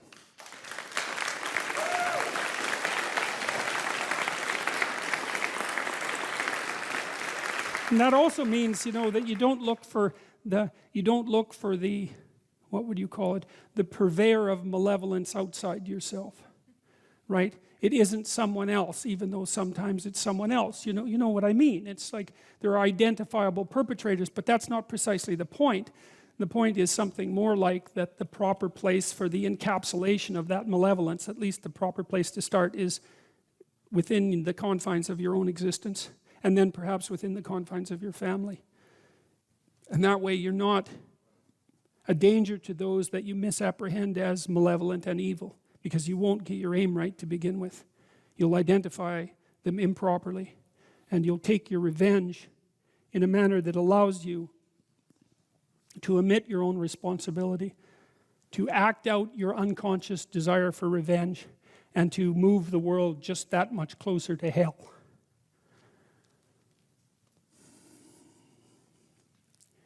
Well, so Cain kills Abel. And then Cain gives rise to his descendants, one of whom is the person who's the first artificer in weapons of war. And then comes the flood, right?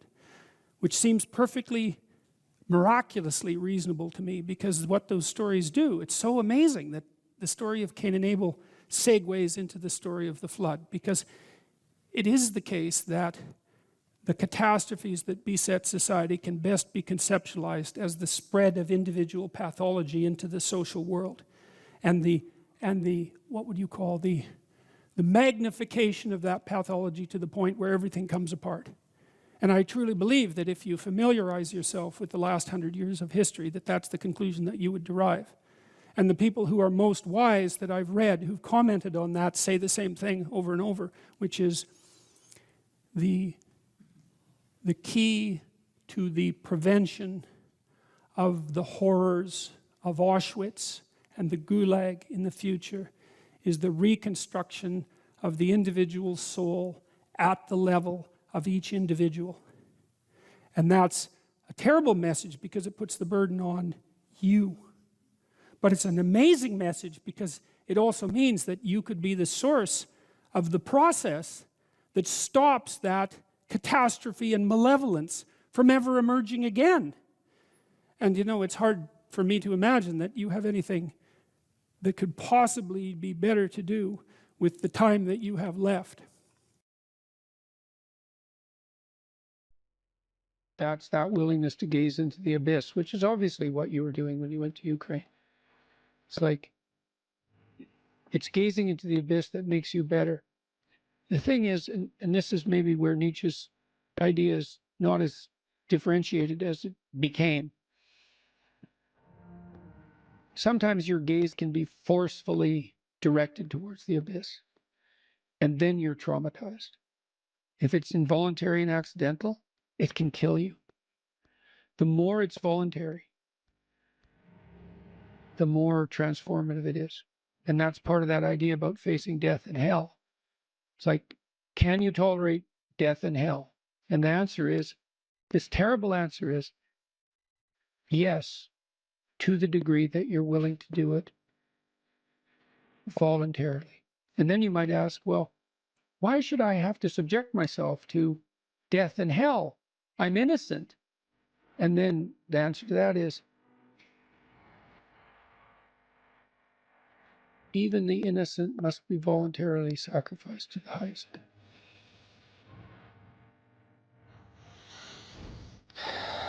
That's such an interesting distinction. Voluntary suffering. Voluntary, yeah. Yeah. Well, that's why the central Christian doctrine is pick up your cross and follow me. And I'm speaking not in religious terms saying that. I'm just speaking as a psychologist. It's like one of the things we've learned in the last 100 years is voluntary exposure to that which freezes and terrifies you in measured proportions is curative. The first thing I do as a clinician, if someone comes to me and says they're depressed, is ask myself a question. Well, what does this person mean by that? So I have to find out, like, because maybe they're not depressed, maybe they're hyper anxious, or maybe they're obsessional. Like there's various forms of powerful negative emotion, so they need to be differentiated. But then the next question you have to ask is, well, are you depressed, or do you have a terrible life? Or is it some combination of the two? So if you're depressed, as far as I can tell, you don't have a terrible life. You have friends, you have family, you have an intimate relationship, you have a job or a career. You're about as educated as you should be given your intelligence. Use your time outside of work wisely. You're not beholden to alcohol or other temptations. You're engaged in the community in some fundamental sense, and all that's working. Now, if you have all that and you're feeling really awful, you're either ill or you're depressed. And so then sometimes there's a biochemical route to that, treatment of that. My experience has been as a clinician is if you're depressed, but you have a life and you take an antidepressant, it will probably help you a lot. Now, maybe you're not depressed. Exactly. You just have a terrible life. What does that look like? You have no relationship. Your family's a mess. You've got no friends. You've got no plan. You've got no job. You use your time outside of work not only badly, but destructively. You have a drug or alcohol habit or some other vice, pornography addiction. You're completely unengaged in the surrounding community. You have no scaffolding whatsoever to support you in your current mode of being or you move forward. And then as a therapist, well, you do two things. Well, if it's depression per se, well, like I said, there's sometimes a biochemical root, a nutritional root. There's ways that can be addressed. It's probably physiological if you're, at least in part, if you're depressed but you have an okay life. Sometimes it's conceptual. You can turn to dreams sometimes to help people because dreams contain the seeds of the potential future. And if your person is a real good dreamer and you can analyze dreams, that can be really helpful. But that seems to be only true for more creative people. And for the people who just have a terrible life, it's like, okay, you have a terrible life. Well, let's pick a front. How about you need a friend, like one sort of friend. Do you know how to shake hands and introduce yourself? I'll have the person show me. So let's do it for a sec. So, yes, hi, I'm Jordan. And people don't know how to do that. And then they can't even get the ball rolling. For the listener, Jordan just gave me a firm handshake. Yeah, as opposed to a dead fish. You know, and there's these elementary social skills that hypothetically, if you were well cared for, you learned when you were like 3. And sometimes people have, I had lots of clients to whom no one ever paid any attention. And they needed like 10,000 hours of attention. And some of that was just listening because they had 10,000 hours of conversations they never had with anyone. And they were all tangled up in their head. And they had to just, one client in particular, I worked with this person for 15 years. And what she wanted from me was for me just to shut the hell up for 50 minutes, which was very hard for me. And to just tell me what had happened to her. And then what happened at the end of the conversation, then I could discuss a bit with her. And then as we progressed through the years, the amount of time that we spent in discussion increased in proportion in the sessions until by the time we stopped seeing each other, when my clinical practice collapsed, we were talking about 80% of the time. But she'd never been attended to properly, ever. And so she was an uncarved block in the Taoist sense, right? She hadn't been subjected to those flaming swords that separated the wheat from the chaff. And so you can do that in therapy. If you're listening and you're depressed, I would say if you can't find a therapist, and that's getting harder and harder because it's actually become illegal to be a therapist now because you have to agree with your clients, which is a terrible thing to do with them. Just like it's terrible just to arbitrarily oppose them. You could do the self-authoring program online because it helps you write an autobiography. And so if you have memories that are more than 18 months old that bother you when you think them up, part of you is locked inside that. An undeveloped part of you is still trapped in that. That's a metaphorical way of thinking about it. That's why it still has emotional significance. So you can write about your past experiences, but I would say wait for at least 18 months if something bad has happened to you, because otherwise you just hurt yourself again by encountering it.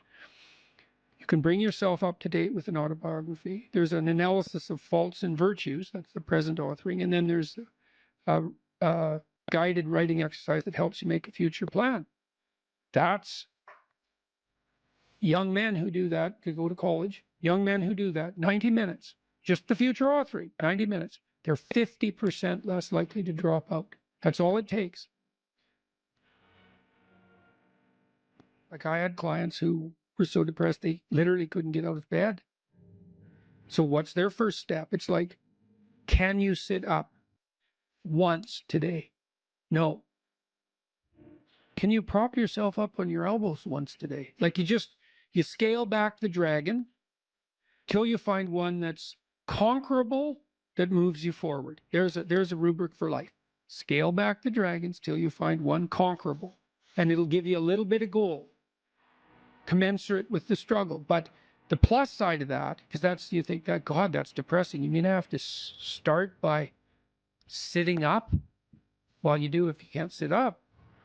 But the plus side of that is it's the Pareto distribution issue, is that aggregates exponentially increase. And failures do too, by the way, but aggregates exponentially increase. So once you start the ball rolling, it can get zipping along pretty good. This person that I talked about was incapable of sitting with me in a cafe when we first met, just talking, even though I was her therapist. But by the end, she was doing stand-up comedy. So, it took years, but still, most people won't do stand-up comedy. That's quite the bloody achievement. She would read her poetry on stage too. So for someone who was petrified into paralysis by social anxiety and who had to start very small, it was a hell of an accomplishment.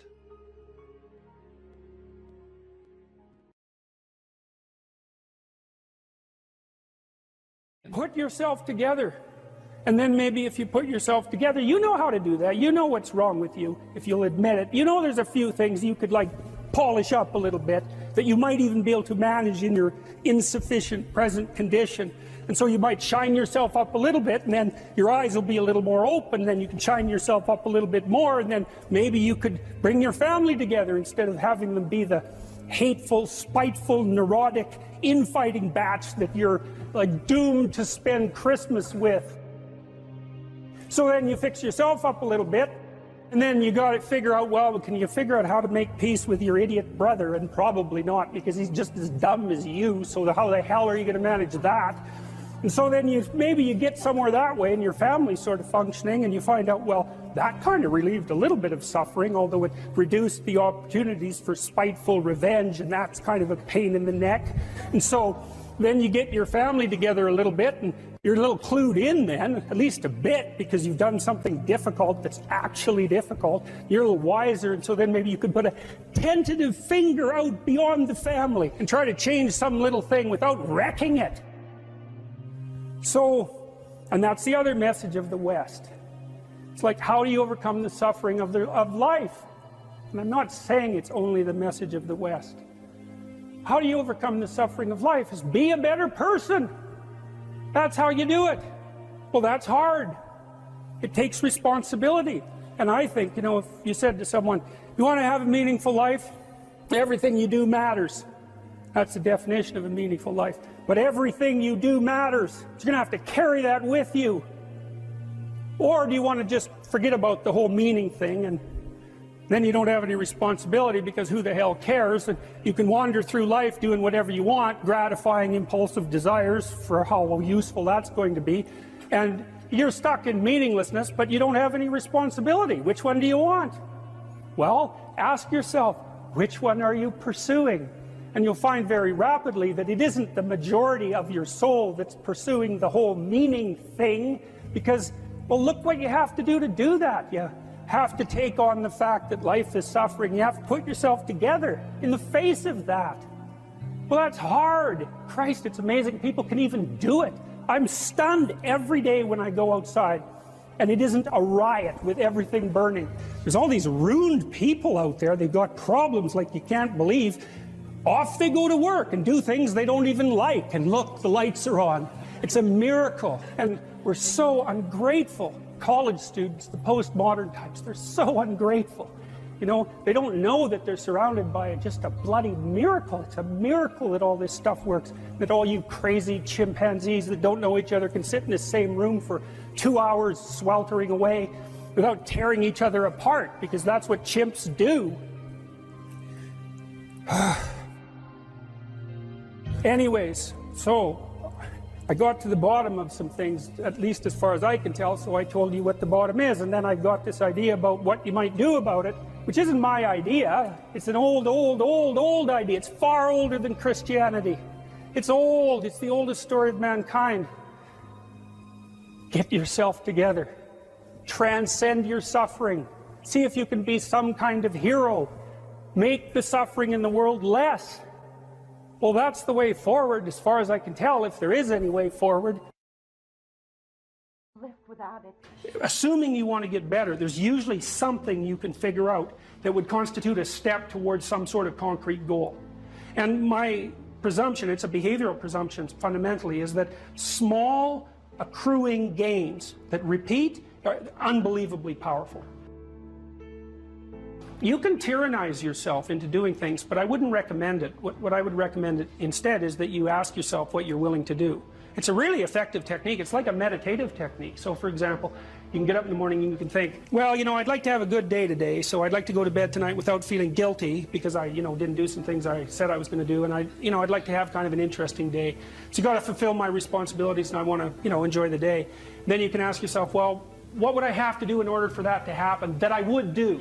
And the probability, if you practice this for 3 or 4 days, is your brain will just tell you, it'll say, well, there's that piece of homework that you haven't done for like 3 weeks, you should knock that sucker off because it would only take you 10 minutes and you've been avoiding it and torturing yourself to death for 72 hours straight. And say, well, let's figure out what your aims are. You got to have some aims, whatever they are. And they might say, well, I'm so depressed I don't have any aims. And then I say, well, pick the least objectionable of the aims and act it out for a while and see what happens. Because sometimes your emotional systems are so fouled up that you have to pretend.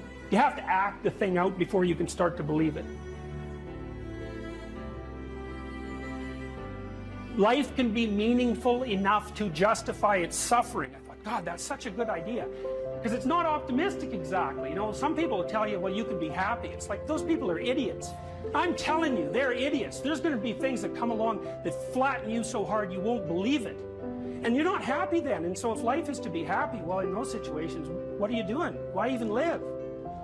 But life isn't to be happy. If you're happy, you're bloody fortunate, and you should enjoy it. You should, because it's the grace of God, so to speak. People know when they're doing something meaningful. They can tell, so why the hell don't they do meaningful things all the time? It seems obvious. You could do it. I mean, it's hard, because other people want you to do other things, and it's a struggle, but everything's a struggle. Oh, I get it. I see why. It took me about 10 years to figure this out. People have a choice. Choice number one, nothing you do means anything. Well, that's kind of a drag, right? It's the meaninglessness of life and all that, existential angst. That's kind of a pain. But the upside of nothing that you do is meaningful is you don't have to do anything. You've got no responsibility. Now, you have to suffer because things are meaningless, but that's a small price to pay. The alternative is everything you do matters. Really. If you make a mistake, it's a real mistake. If you betray someone, you tilt the world a little more sharply towards evil rather than good. It matters what you do. Well, if you buy that, then you can have a meaningful life. But there's no mucking around. It means responsibility. It means that the decisions you make are important. It means that when you do something wrong, it's wrong. Well, do you want that?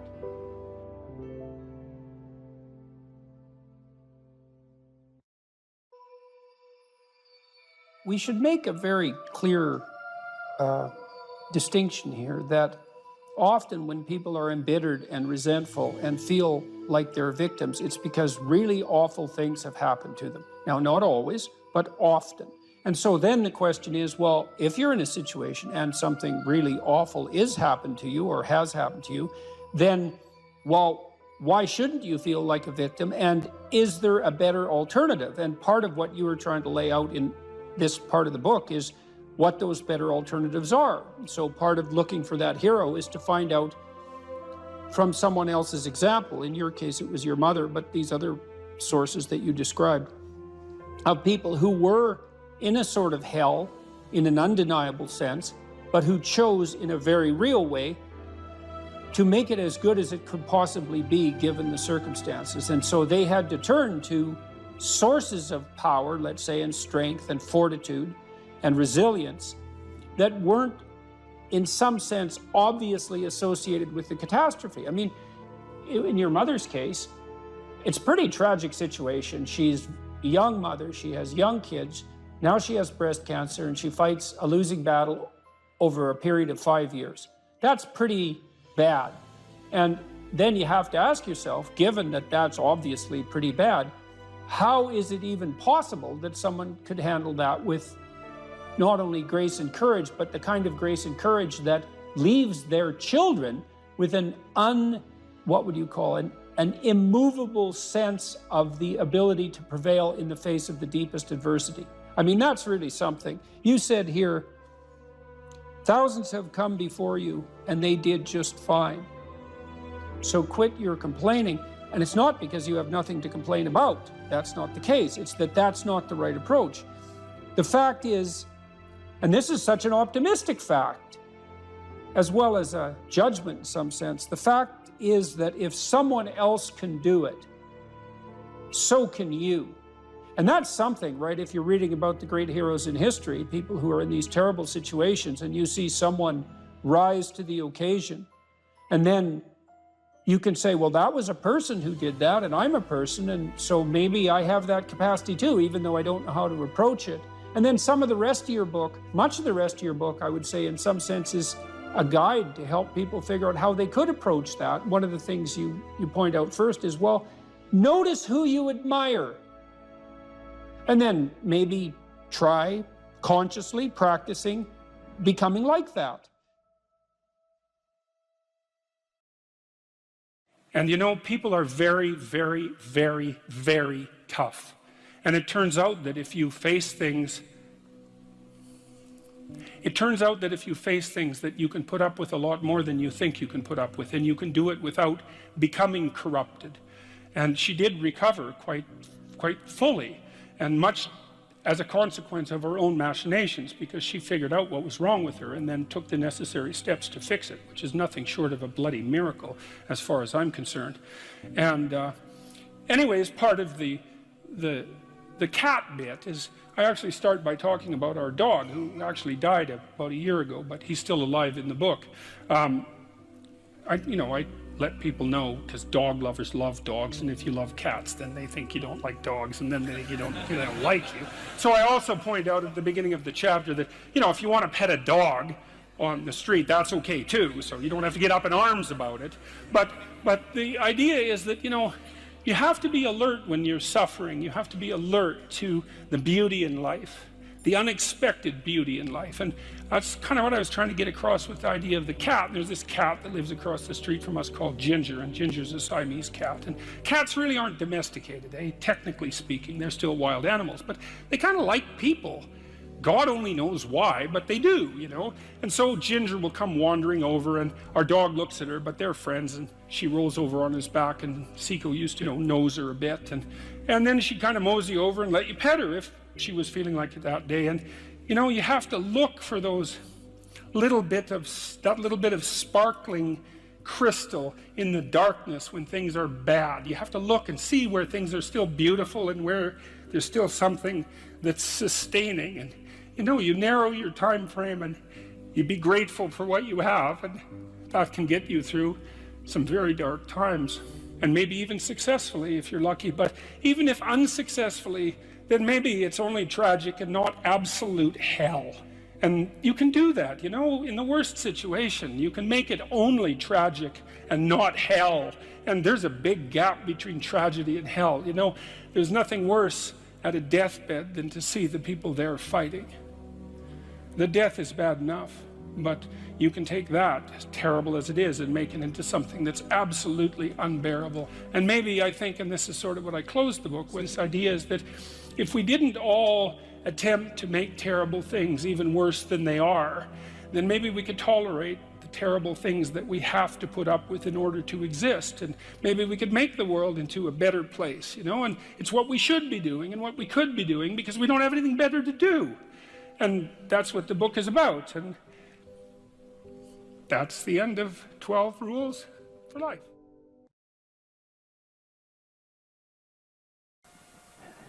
That the purpose of memory is to provide you with a map of what to do so that you can be secure where you are. And maybe more than that, so that you can be secure and gain advantage, You you can get what you need and want from the circumstance, that would be even better. But you know, lots of times you'll just settle for nothing terrible happening. If you can add some additional gain to that, so much the better. You know, maybe you learn that nothing happens to you in the playground that's upsetting, or maybe you learn that it's a great place to make friends, and that's even better. And then part of exploring the playground would be going out to make friends, and hopefully your mother, in some sense, is somewhat hands-off about that so that you can bang yourself up against the world a bit and learn what you need to learn about how to negotiate friendships. Now, let's go back to this guy who's having murderous fantasies. Now, he's humiliated in high school. So you ask yourself, why? Well, there's a pretty good literature on bullying, and generally, bullies poke at all sorts of people, and they start with little pokes, and if they can get a response that's gratifying to their desire to shame, then they'll keep attacking. But they start off small, and not everybody gets bullied. Most people get bullied some when they're kids, but some people are targeted fairly frequently, and they're people who tend to react in the manner the bully wants. And perhaps there are also people who don't defend themselves very well when the first pokes occur. You know, they don't have a quick word in response. They won't stand up for themselves. They retreat. They get over emotional. So then you might ask yourself, well, why would that be? Well, if your mother is operating properly in the playground, she's there when you run back and you need her. She's not there behind you when you don't need her, making sure nothing bad happens to you. And, well, why? Well, because bad things are going to happen to you, and what you need to learn is how to deal with that on your own. That's the best protection your mother can provide in the final analysis, is to allow you to be challenged, to build competence. And that takes a fair bit of forbearance on her part. Right? She has to be willing to let you go out there and make mistakes. I remember when my daughter was learning, I bought her these monkey bars. Climb up a ladder, across a ladder, down a ladder. It was pretty high. It was about 8 feet, I think. And she was about 3. She was out in the backyard learning to climb up these monkey bars. It was really interesting to watch her. She'd lift her foot up, and lift it up a little higher, lift it up a little higher, and then she'd put her foot on the first rung and put a little weight on it, and then repeat that. Then she'd go up to the first rung, and then she did that with the second rung, like just trial and error, right? A little foray, a little foray, a little foray, mastery, and then a little higher and a little higher. It was a fairly high monkey bar for such a little kid, but we were watching her, and she was doing a good job. We just let her be. And you know, maybe she falls off the monkey bars when she gets to the top and breaks her arm. And then aren't you a terrible parent? And the answer to that is maybe. And maybe not, too. You know, because getting that line between protection and overprotection right, that's tough. So now I'll tell you a little story that you all know. So I'm sure most of you have seen the Disney film Sleeping Beauty. And it's a very interesting film, very interesting story. So the way the story sets itself up at the beginning is there's a king and a queen, father and a mother, let's say. And they're older. They haven't had any kids. So they're older parents. And they really want a child because they're older parents and they haven't been able to have any kids. And so finally they have a daughter. They call her Aurora.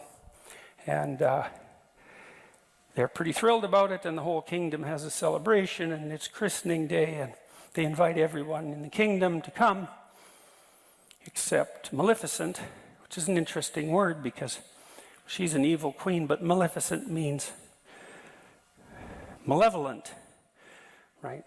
She's not only that she's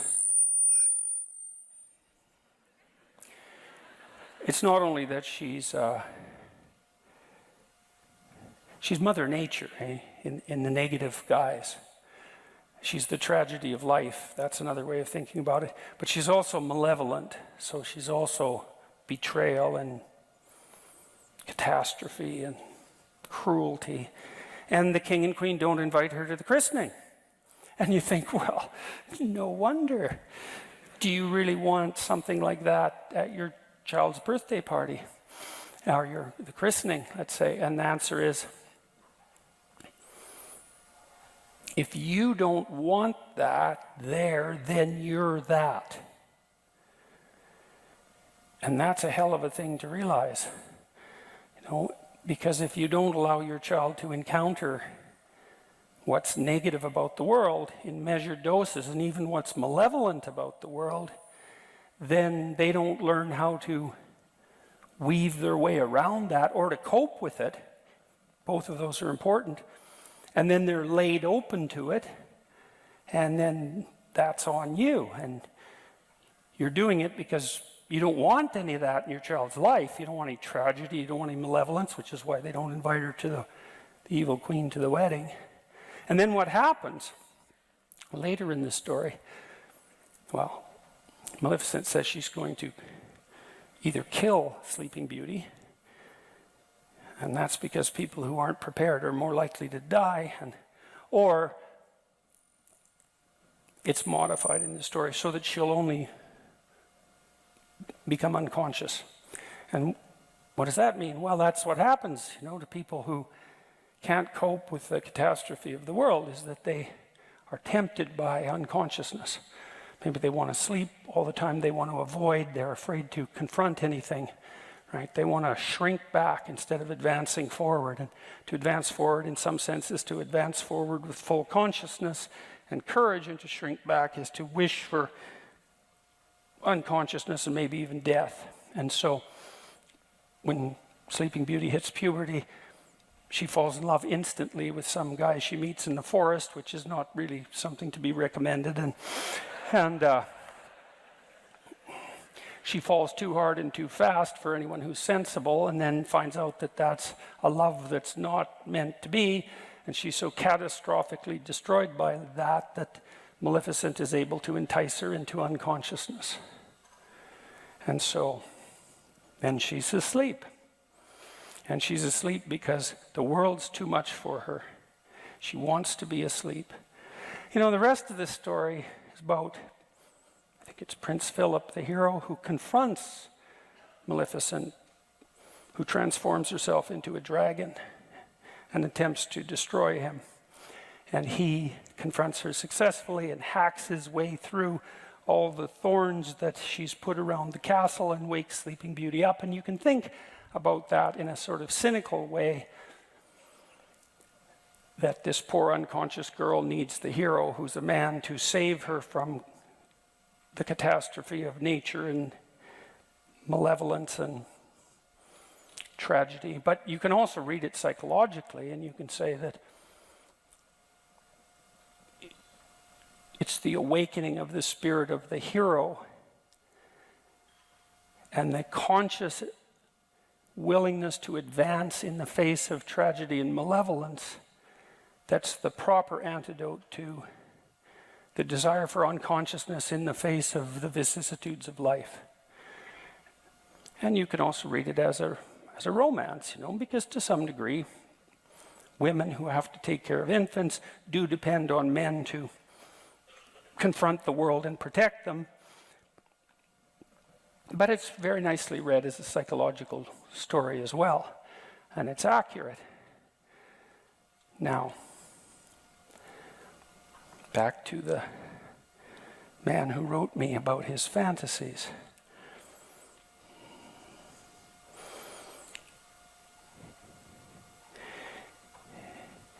The parts of his brain that are bringing mind, psyche, that are bringing those memories of being humiliated back are part of an alarm system. It's the same alarm system that tells you when something unexplored is dangerous. And if you're in a social situation and the consequence of being in this situation is that you're being humiliated and undermined, then obviously you haven't mapped out that situation very well.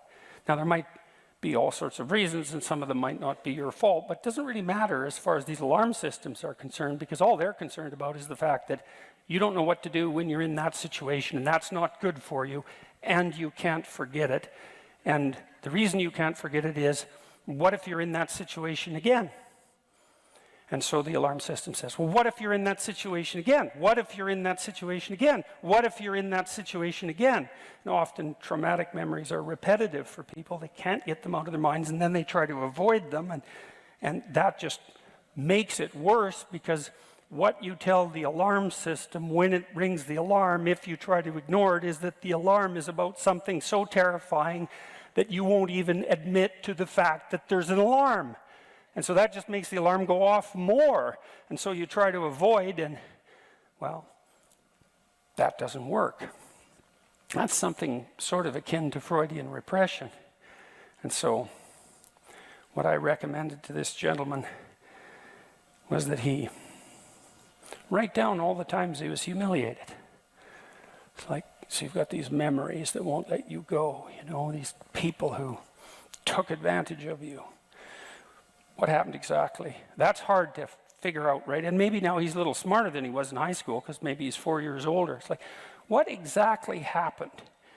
Because the memory will be emotion laden, but there's a lot of detail around it that's really relevant, you know. And one of the things you can do when you confront a memory like that, which is to confront the terrible things that happened to you in the past, which is the same as confronting terrible things per se, is you can ask yourself, well, exactly what happened, and exactly what part did I play, perhaps, and are there things that I could have done earlier or different, or is there some manner in which I set myself up for this? You know, and so I've had clients who were pretty seriously bullied at work, and we would go into it, and, you know, as I said, it starts with a few pushes. And they don't respond, and then the pushes get a little harder, and they don't respond. The pushes get a little harder, and then it turns into something, well, maybe that's really. I mean, I had one client who was bullied into psychosis in high school. She was completely fractured by this person who decided to really do her in a seriously malevolent way, because she wouldn't go on a date with him, and she had no idea that that kind of malevolence existed, and so had been badly prepared in some sense to encounter someone like him. Now, if you're allowed to bump up against the rough edges of the world, the natural world and the social world, and if you have someone that you can communicate with, the probability is pretty high that you can learn incrementally how to map the world and your actions in it, so that the probability that you're going to be pathologically prone to catastrophe and betrayal is much reduced. You know, so I'll tell you a story about my mother. So one day I was out playing baseball in an abandoned lot, empty lot, near my house, and my wife was there. We were only about 8 or 9, 10, something like that. I was there with some of my friends. One of them was a tough little guy. I was little too, but not as tough. And we were having an argument about something, and we were going to have a fight. And my mother walked by. And my mother's a pretty nice person, you know, and she had to learn late in life, to some degree, to stand up for herself when she went back into the workplace and had to confront some relatively intimidating and pushy men. And it was hard on her to do that, but she was no pushover, my mother, and she's a good person. And she walked by just as this fight was about to emerge. And I was not particularly confident of the probability of my uninjured victory in this fight. But I was a hell of a lot more afraid that my mother was going to come over and interfere. And she didn't. But she knew what was happening. She looked. I saw her look. I knew she knew. She knew I knew. And she walked on. And it's like, more power to her, you know. And because I was fortunate to have a mother like that, let's say, I got into enough of the sorts of scrapes that teach you how to avoid a certain amount of scrapes, and that worked out quite nicely. And that's meant my mother was willing to invite malevolence, invite the evil queen into my life, at least to some degree, you know, because she knew better than to assume that that could be just dispensed with.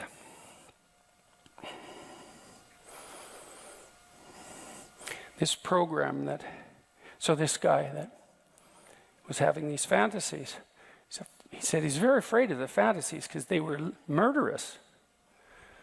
And you think murderous fantasies, when do they emerge? Well, they definitely emerge when you've been pushed 100 times and now you're past anything that vaguely resembles reason. And then the fantasy comes up as a manifestation of rage. So I asked him to write down what had happened and also to write down the fantasies. You know, what is it that what reaction is it that you're having? Now, you'd hope that it wasn't like he leapt from happy to murderous in one leap. He went through mildly irritated, extremely humiliated, continually humiliated, repeatedly continually humiliated, and then, well, even a few years later, into murderous rage.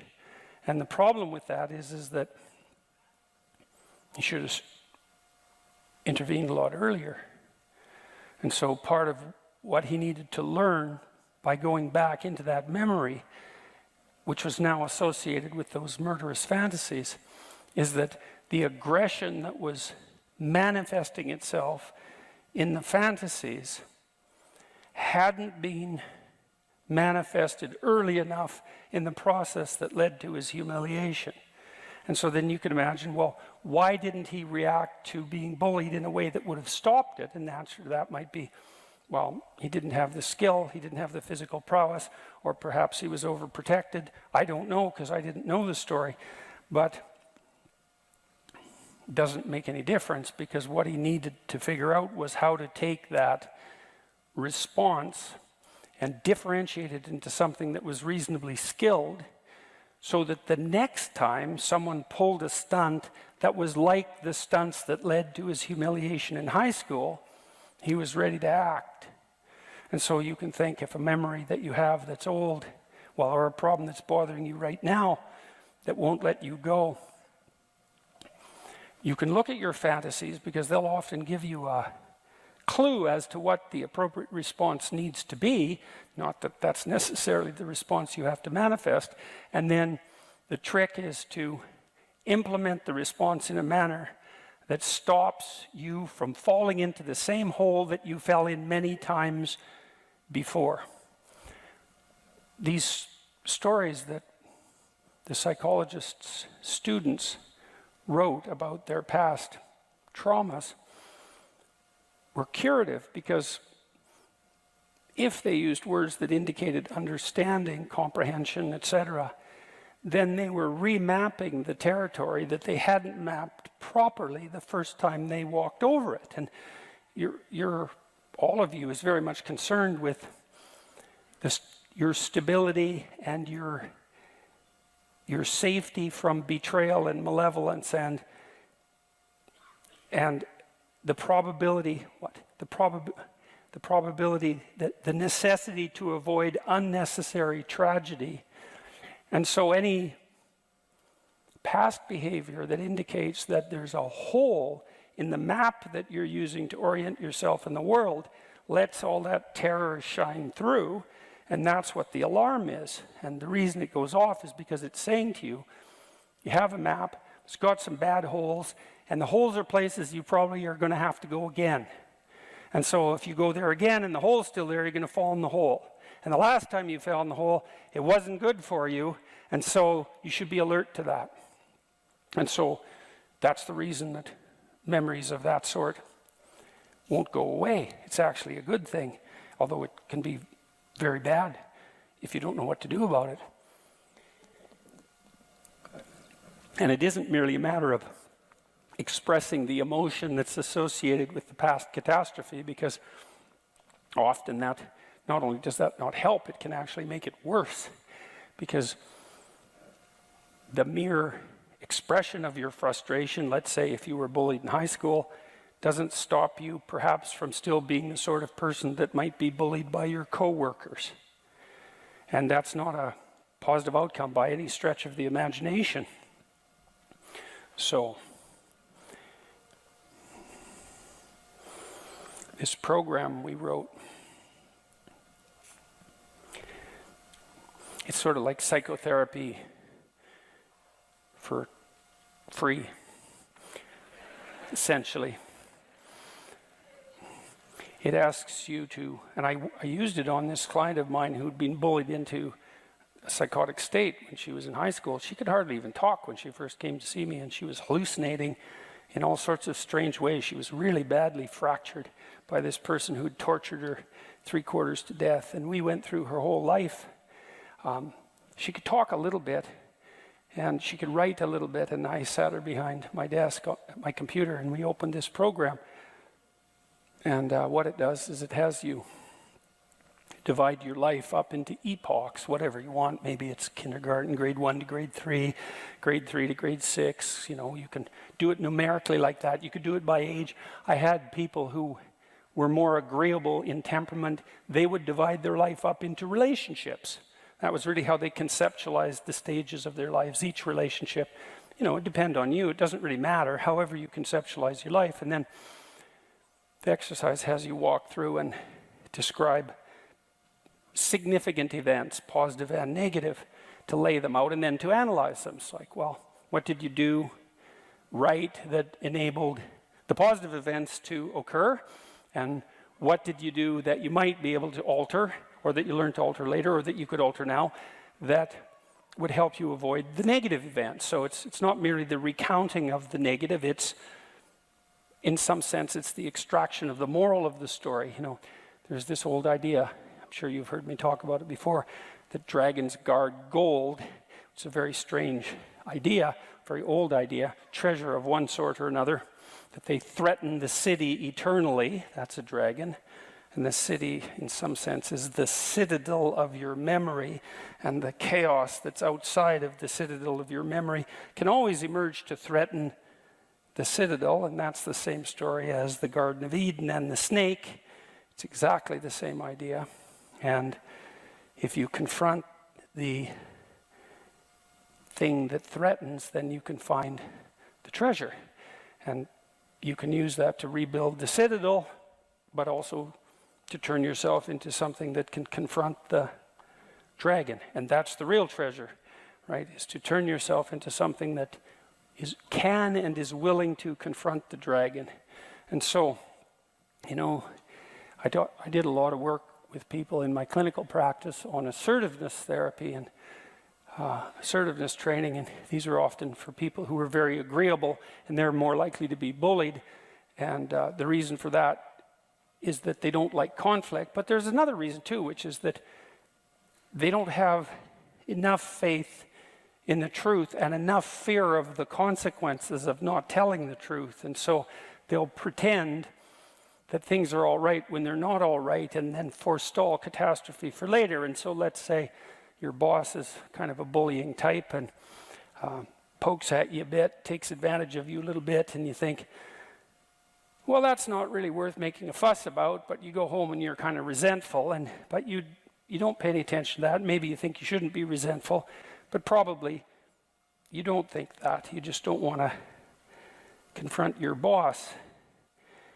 And the thing is, though, if you do it if it's on the first foray, and you say, you know, here's the reason I won't do that. Well, maybe you'll get fired, but probably not. Not if you're careful. Generally, someone like that will think, oh, you're not as easy to pick on as I thought you were, and they'll go find someone else, or maybe they'll even learn something from the encounter. You know, and that takes a fair bit of courage, and that's part of that confrontation that we just described, you know, is that You're resentful because you've been taken advantage of and you have something to say, and so you need to say it. And when I was doing assertiveness training with my clients, I often talked to them about their resentment. That would be the kind of resentment that might have someone generate murderous fantasies 4 years later. These people who go out and do murderous things, you know, they've harbored an awful lot of resentment. There's a lot of things they didn't say when they should have said them, that's for sure. And so, you know, and if you let the people around you who you love hypothetically take advantage of you, then you're going to harbor resentment, and that's going to come out in all sorts of ways that are really not positive in the least for you or for them. And so it's better just to have it's just better to draw the line when when all there is of the dragon is one tooth. Say, no, here's why, leave me alone, or here's how I want to be treated instead. And insist upon that, right? You draw a line, and it's not like that's nothing. And then I suggested to this man with murderous fantasies that he think about what he could have done different in high school, in principle. You know, maybe he needed to get stronger, so he was more confident. I'm not saying this is easy. That's irrelevant. Lots of things aren't easy that end in catastrophe, and the problem was that he was humiliated, and now he's murderous, and that's not a good outcome. So even if it's difficult, that doesn't mean it's unwarranted. But even more particularly in a situation like that, you ask, well, how did you allow it to come to such a pass? And what could have you done differently? And maybe you might find that there wasn't anything that you could do differently back when you were in high school, but by the time you're in university, you're not in high school anymore, and the world's shifted quite a bit.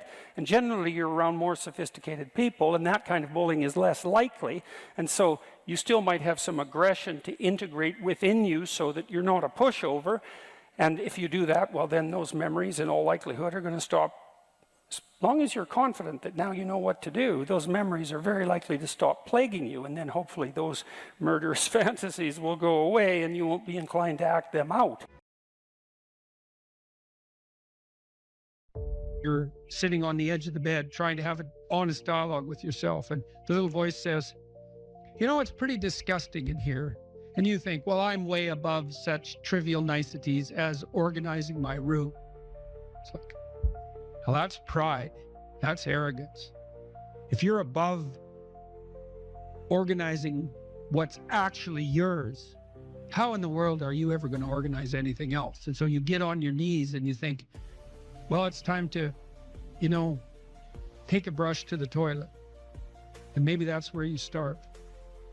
And that works. Like, that works. You start making those micro improvements, like real micro improvements, real on the ground, actual micro improvements to things you know that are wrong, you'll improve unbelievably rapidly. There's always people out there who are doing far better than you on pretty much anything you want to imagine. And if all you're doing is seeing yourself in their reflected light, let's say, then it's going to be pretty damn dismal. But it's not a good comparison because, well, first of all, there's danger in just comparing yourself to others, period, because they're not you, and God only knows what struggles they had to undertake to get to where they were, or what burdens they're currently carrying that you're not aware of. But you can certainly contrast yourself with yourself, and that's a lot better. It is the only way. Well, it's also the only way of really measuring anything approximating proper improvement. You can actually tell when you're a little better than you were yesterday. Right. And you can actually do that. That's another thing that's so interesting about it, is that you can actually make yourself a little better in some way, pretty much. Well, I don't know if it's at every moment, but you can certainly do it every day. Let's say you want to become who you could be in the fullest sense. So let's say you're someone who's going to solve some serious problems. Okay, the first thing you have to do is admit to the seriousness of the problems. That's no joke. And so the first thing is just the terror of the problem itself. And that's enough to paralyze you, right? And that's the Hydra, that's the Gorgon with the head of snakes. It'll paralyze you and turn you to stone. That's the basilisk in the Harry Potter series. Mm-hmm. You look at it and it turns you to stone and lurks underneath everything, right? And it's malevolence and tragedy. And so there's that. And then the next is, well, you're going to take responsibility for that? You're really going to do that, are you? That's a hell of a load, man. And so it's daunting to even consider that. And then there's the discipline and responsibility that necessitates, which is also daunting. It's like, oh my God, the problem's that serious. I'm really going to have to get my act together in order to not contribute to it, much less solve it. And so the problem is terrible, and then the solution is daunting. But the upside of that is like, well, there isn't anything better to have than a problem that's worth solving, like that's really worth solving, right? And so the more of that you take on, the more you have a reason to get out of bed in the morning, no matter what. Like, I'm getting up, I'm trudging forward. Doesn't matter what I'm suffering from. I've got things that need to be done. They're necessary. And that gives you that sense of purpose that is the antidote to bitterness. Okay, well, let's say you want your life to be meaningful. It's like, okay, then what you do matters. It actually matters. Or how starting to clean up the room changed their life. That's quite fun because it's something I always tell people to do instead of going out and protesting. Jesus, I just can't stand Cleaning up that. the room? Yeah. Meaning? Well, my sense is that if you want to change the world, you start from yourself and work outward because you build your competence that way. It's like, I don't know how you can go out and protest the structure of the entire economic system if you can't keep your room organized. Well, I made a video call, which was called Message to Millennials, where it was called How to Change the World Properly. A bit of on the pretentious side, I suppose, but I was trying to produce something that was a counterposition to this idea that what you should do is go out and fix up other people. You know, that's just not right. And there's a New Testament line about that, something about, you know, not worrying too much about the log in your neighbor's eye or about the speck in your neighbor's eye when you have a log in your eye. What would the world be like if people stopped avoiding the things they knew they should do? You know, because the question is, how much are we contributing to the fact that life is an existential catastrophe and a tragedy? How much is our own corruption contributing to that? That's a really worthwhile question. The things you leave undone because you're angry, you're resentful, you're lazy, you have inertia. Well, you consult your conscience and it says, well, you know, that place over there could use a little work. It's the same as working on yourself, and so you clean that up because you can, and then things are a little clearer around you, and you're a little better off because you've practiced a bit, and so you're a little stronger, and then something else manifests itself and says, well, maybe you could like take a crack at fixing me up too. So you decide to do that, and then that gets a little bit more pristine. You know, and soon, and it's humble because you're not exceeding your domain of competence. You know, it's like, don't be fixing up the economy, 18-year-olds. You don't know anything about the economy. It's a massive, complex machine beyond anyone's understanding, and you mess with it at your peril. So, and can you even clean up your own room? No. Well, you should think about that. You should think about that. You only have to ask a stupid question once. You ask a stupid question, and if you're in a crowd and you ask a stupid question, 80% of the people in the crowd have the same question. They're just too cowardly to ask. But you ask and then someone actually tells you, you never have to ask that question again. You're no longer stupid. What stupid thing am I doing that I could quit doing? That I would quit doing? Because those aren't the same thing, right? Because you know there's stupid things that you're doing that you're just not going to quit doing because you like them. But there might be something on the edge there where you could stop that. If you want to know something about yourself, sit on your bed one night and say to yourself, you got to mean this, like you got to be desperate. This is no game, this. My life is not everything I want it to be, and perhaps it's not everything that I need it to be. And by need, I mean my life is so unbearable that the suffering that's attendant upon that is make me nihilistic, cynical, bitter, resentful, driving the proclivity to see evil everywhere except within my own heart. Like, these are problems, man. And you ask yourself, you sit on the bed and say, okay, man, I'm ready to learn something. What's one thing I'm doing wrong that I know I'm doing wrong, that I could fix, that I would fix? It's like, you meditate on that, you'll get an answer. And it won't be one you want, but it'll be the necessary one. You know, and it's often something that will point you to small things. Like, that works. You start making those micro improvements, like real micro improvements, real on the ground, actual micro improvements to things you know that are wrong, you'll improve unbelievably rapidly.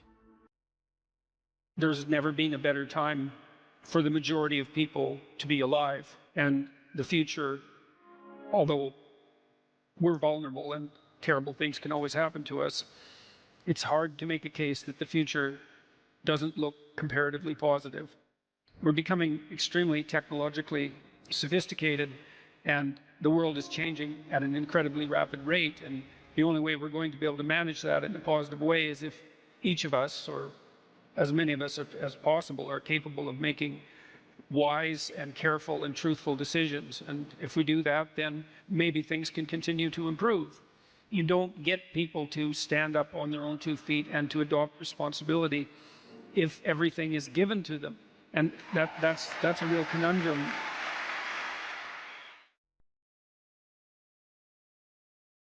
It took me a long time to understand what sacrifice meant, because on the surface of it, especially the way it's acted out, like burnt offerings and that sort of thing, it just seems like, well, it seems so archaic and distant from us that it's not really comprehensible. But partly from reading Jean Piaget, I started, and Nietzsche for that matter, I started to understand that people often acted out conceptions before they understood what they meant. You know, and we act out a lot of things we don't understand because we're much more complex than we can represent. So we're always acting out things we don't understand. But so there's this idea in Cain and Abel that you have to make sacrifices in order to stay on the good side of God. And so I thought about that practically, say, not so much metaphysically, but practically, and realized that that was equivalent to the discovery of time, of the future, because we do act, and this is a peculiar discovery of human beings, and maybe a consequence of our expanded intelligence, is that we're actually aware of the future, and we actually treat the future as if it's something that you can bargain with. Now, partly it's because the future is other people, and they remember your reputation, they remember your past actions, and if you do someone a favor, then that favor is in some sense stored up in the future. So you could think about the future as a place of judgment about your moral actions. And it's not that far from that to imagining a God who's keeping track of that, or who even is that. But in any case, the idea of sacrifice emerges in the story of Cain and Abel. And Cain and Abel both make sacrifices to God in order to stay on his good side, let's say. And what a sacrifice means is that you give up something of value in the present so that you can improve the future. And you know, that's no different from what we call discipline. It's exactly the same thing. It's just that concretely acted out version of that. And so, you know, the idea basically was that, well, God was in the transcendent heavens. And the first question would be, well, why is that? And it's like, well, if you go out on a really dark night and look up at the sky, you have a sense of what's beyond you, what's transcendent, what's infinite, and so to associate that with the highest of values is a reasonable association, right? From an emotional point of view. So it's not particularly primitive. It's a smart metaphor, or it's a smart intuition that and it's above you. And you know, we tend to think of when you're moving towards an ideal that you're moving up, that you're moving above, you're moving to the mountaintop, right? You're going up, not down. And so it all sits within that same framework. And it's partly because when you go up, like on a mountain, you can see for long distances, right? So all those things are tangled together. So anyways, so the idea is that you have to give up something of value now so that you make the future better. And sometimes it's even something you love now, and that's a good example too, because often the things that stop us from moving forward are our attachments to things that we should no longer be attached to, right? And in fact, you can almost make that definitional. If you're not moving forward in your life, there's a high probability that you have some idea or some mode of action or some habit that you're so in love with that you won't let go of it. So all right, so Cain and Abel make sacrifices, and there's kind of a hint in the story that it's just a hint that Cain's sacrifices are sort of second rate. But in any case, it's ambivalent, hey? But Abel, he just does wonderfully well, and everything works out for him. And everyone knows people like that, you know. And so God accepts his sacrifices, but for some reason he rejects Cain's. And maybe it's the arbitrariness of God, or maybe it's because Cain's heart isn't in the right place when he's making his sacrifices, which is more likely. And so Cain goes and has a chat with God, and he says, basically what he says is something like, how in the world can you possibly justify this universe that you created?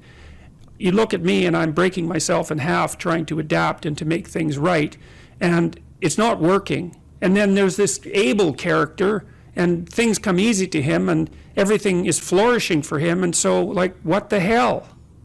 And if you don't understand that question, then you're not thinking, because it's very, very frequently the case when a serious catastrophe besets you in life, that you essentially ask exactly that question. What's the meaning of life? What's the purpose of the world? How come there's suffering?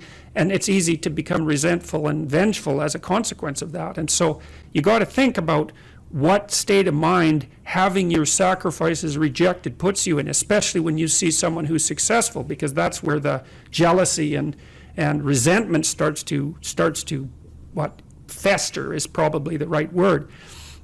And so God says to Cain exactly what he doesn't want to hear, which is, well, yeah, okay, but you have made lots of mistakes in your life. So he basically says sin is at your door like a predatory and sexually aroused animal, and you've invited it into your house to have its way with you and produced something creative as a consequence. So he's used a sexual metaphor, and so that you've willingly gone down the negative path. And you've allowed that to enter into you and to operate in a creative manner. And you've spun off all these terrible thoughts and this justification for not acting properly. And that's why things aren't going well for you. And so don't lay that at my feet, which is the most brutal possible message he could have got. And so then he leaves the presence of God, let's say, and it says in the story that his countenance fell, which meant he was basically enraged. And so what does he do? He goes out and kills Abel. And then that's a very fascinating idea, because Abel is his ideal. So he kills his ideal. And when you kill your ideal, you're lost.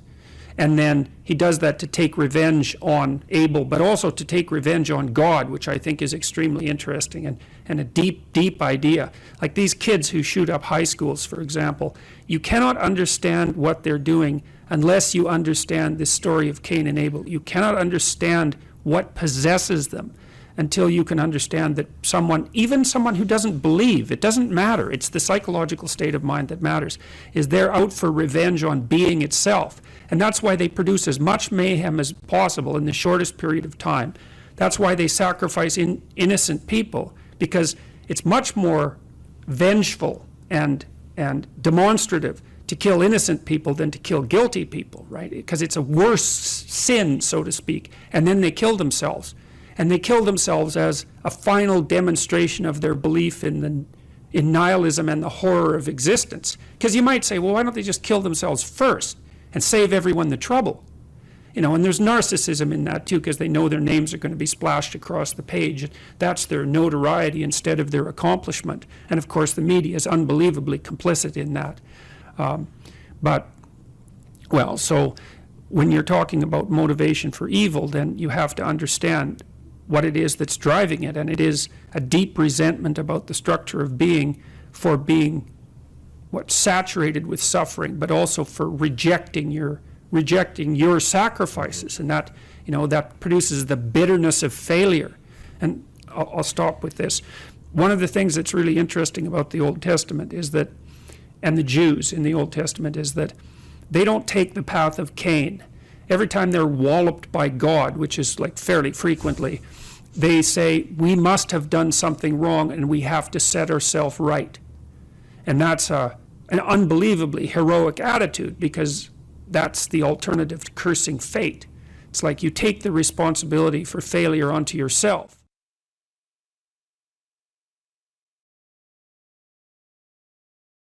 Does consciousness die with the body, and is meaning doomed like the universe? Well, I don't know, I would say. I mean, we don't understand consciousness. We don't really understand its place in the cosmos, let's say, but I'm not qualified to answer such questions. I would say, though, that no one stops listening to a symphony because they know it's going to end. And so I think, in some sense, our proper task is to find the meaning within the finite. When I had clinical clients who were consumed with such questions, because you can pick a time frame of evaluation that makes all your efforts futile, right? So, well, the sun is going to envelop the earth. I think it's 4 billion years, so like get ready. It's like, well, what's the point of stopping this baby from crying when the sun is going to envelop the earth in form? Well, yeah, you all laugh, right? But that laughter, you see, that's a sign of wisdom. You know that's preposterous. Well, why? I mean, that's the existential question, right? It's like, well, if we're all doomed to ashes and decay, why do anything? Well, I used the baby crying for a reason. I mean, who in the world is going to use that argument to not feed their baby? Well, why feed that thing? In 4 billion years, the sun's going to envelop the earth. It's like wrong time frame, folks. And so what I would say, and I did say to my clinical clients, if you're adopting a time frame that makes what you're doing appear trivial, the problem isn't necessarily what you're doing, although it might be, and you have to ask yourself that question because perhaps you are engaging in something that's more trivial than you should be. The problem is that your mind, which is capable of leaping across evaluative frameworks, has picked a time frame inappropriate for the task. So quit doing that. Instead, you could say, well, why don't you practice adopting the time frame that imbues your properly oriented action with the deepest possible apprehended meaning? And why would you not think that the fact that that meaning manifests itself with the proper choice of time frame, why wouldn't you accept the fact that's indication of a valid choice? It certainly feels like it. You know what it's like. You get engaged in something, a deep conversation, a piece of music, a piece of art, something you love doing, someone you love being with. You get engaged in that. You lose your sense of temporality. And you don't pop out of it and think, oh my God, I wish I would have used a time frame that made everything irrelevant because of my, cognitive brilliance. You think, hey, we could do that some more. Like, how about all the time? And that's a good goal. It's like, yeah, how about that all the time? And then you've got time right when you're engaged like that. And I would say that's a profound neurophysiological signal that you're in the right place at the right time, right? Because it's accompanied by a sense of deep well-being, and that's literally an antidote to suffering. I mean that literally. It's with many of my clients who were suffering, what we would strive to do was not so much make them happy, because sometimes that was impossible. They were so crippled in so many ways, often physically and in pain, but something meaningful. I would keep them going and keep them from straying and keep them from thinking homicidal and genocidal thoughts, all of that. And meaning, that's the antidote to suffering. And the question is, well, how is that best to be found? Well, that's an empirical question. You have to look in your own life and see where meaning glimmers and then pursue that, right? That's what Harry Potter is doing, by the way, when he's chasing the snitch. Just thought I'd let you know. And you win the game if you catch that thing. So, well, that's not exactly right. You get 100 points, but, it'll do. So, another question. How about you? Hi, thank you very much for the lecture. You talked a lot about meaning, both from perception and in music and art. What do you mean by meaning? What is meaning, and where is its source? Meaning is implication for action or for reorganization of the perceptual frames that frame action. So there. Is that the sole aim of what you? Is that what you find in art and music? Yes, in complex ways. I mean, in music, you find this demand that the music lays upon you to orient yourself in relationship to this harmonious interplay of patterns. And you might say, well, why is that meaningful? Well, that's a good question. Well, it's because you're acting out something like the adaptation of your soul to the structures of reality itself. Now, it's done very abstractly because the patterns of music are not precisely the actual patterns of the world, right? They're abstractions.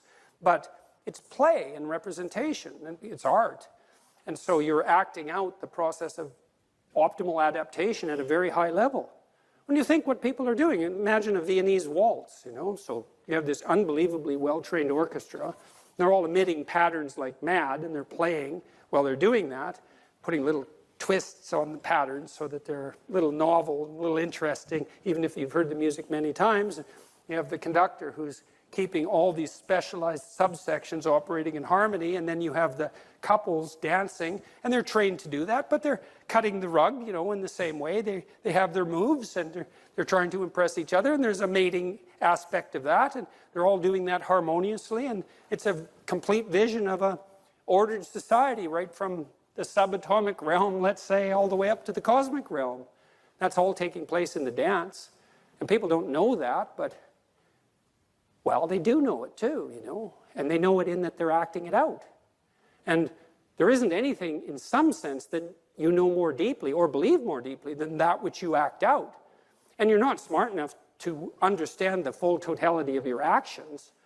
I mean, we're not transparent to ourselves. We act out all sorts of things that are stunningly brilliant without realizing it. And it takes, in some sense, it takes often untold centuries for us to figure out what we were doing and why. And so that happens to you, you know, in your own life when you have a flash of insight into your own behavior. That's why I was doing that. It's like, well, you were doing it. Why didn't you know? Well, you're complicated. You're really complicated and certainly not transparent to yourself.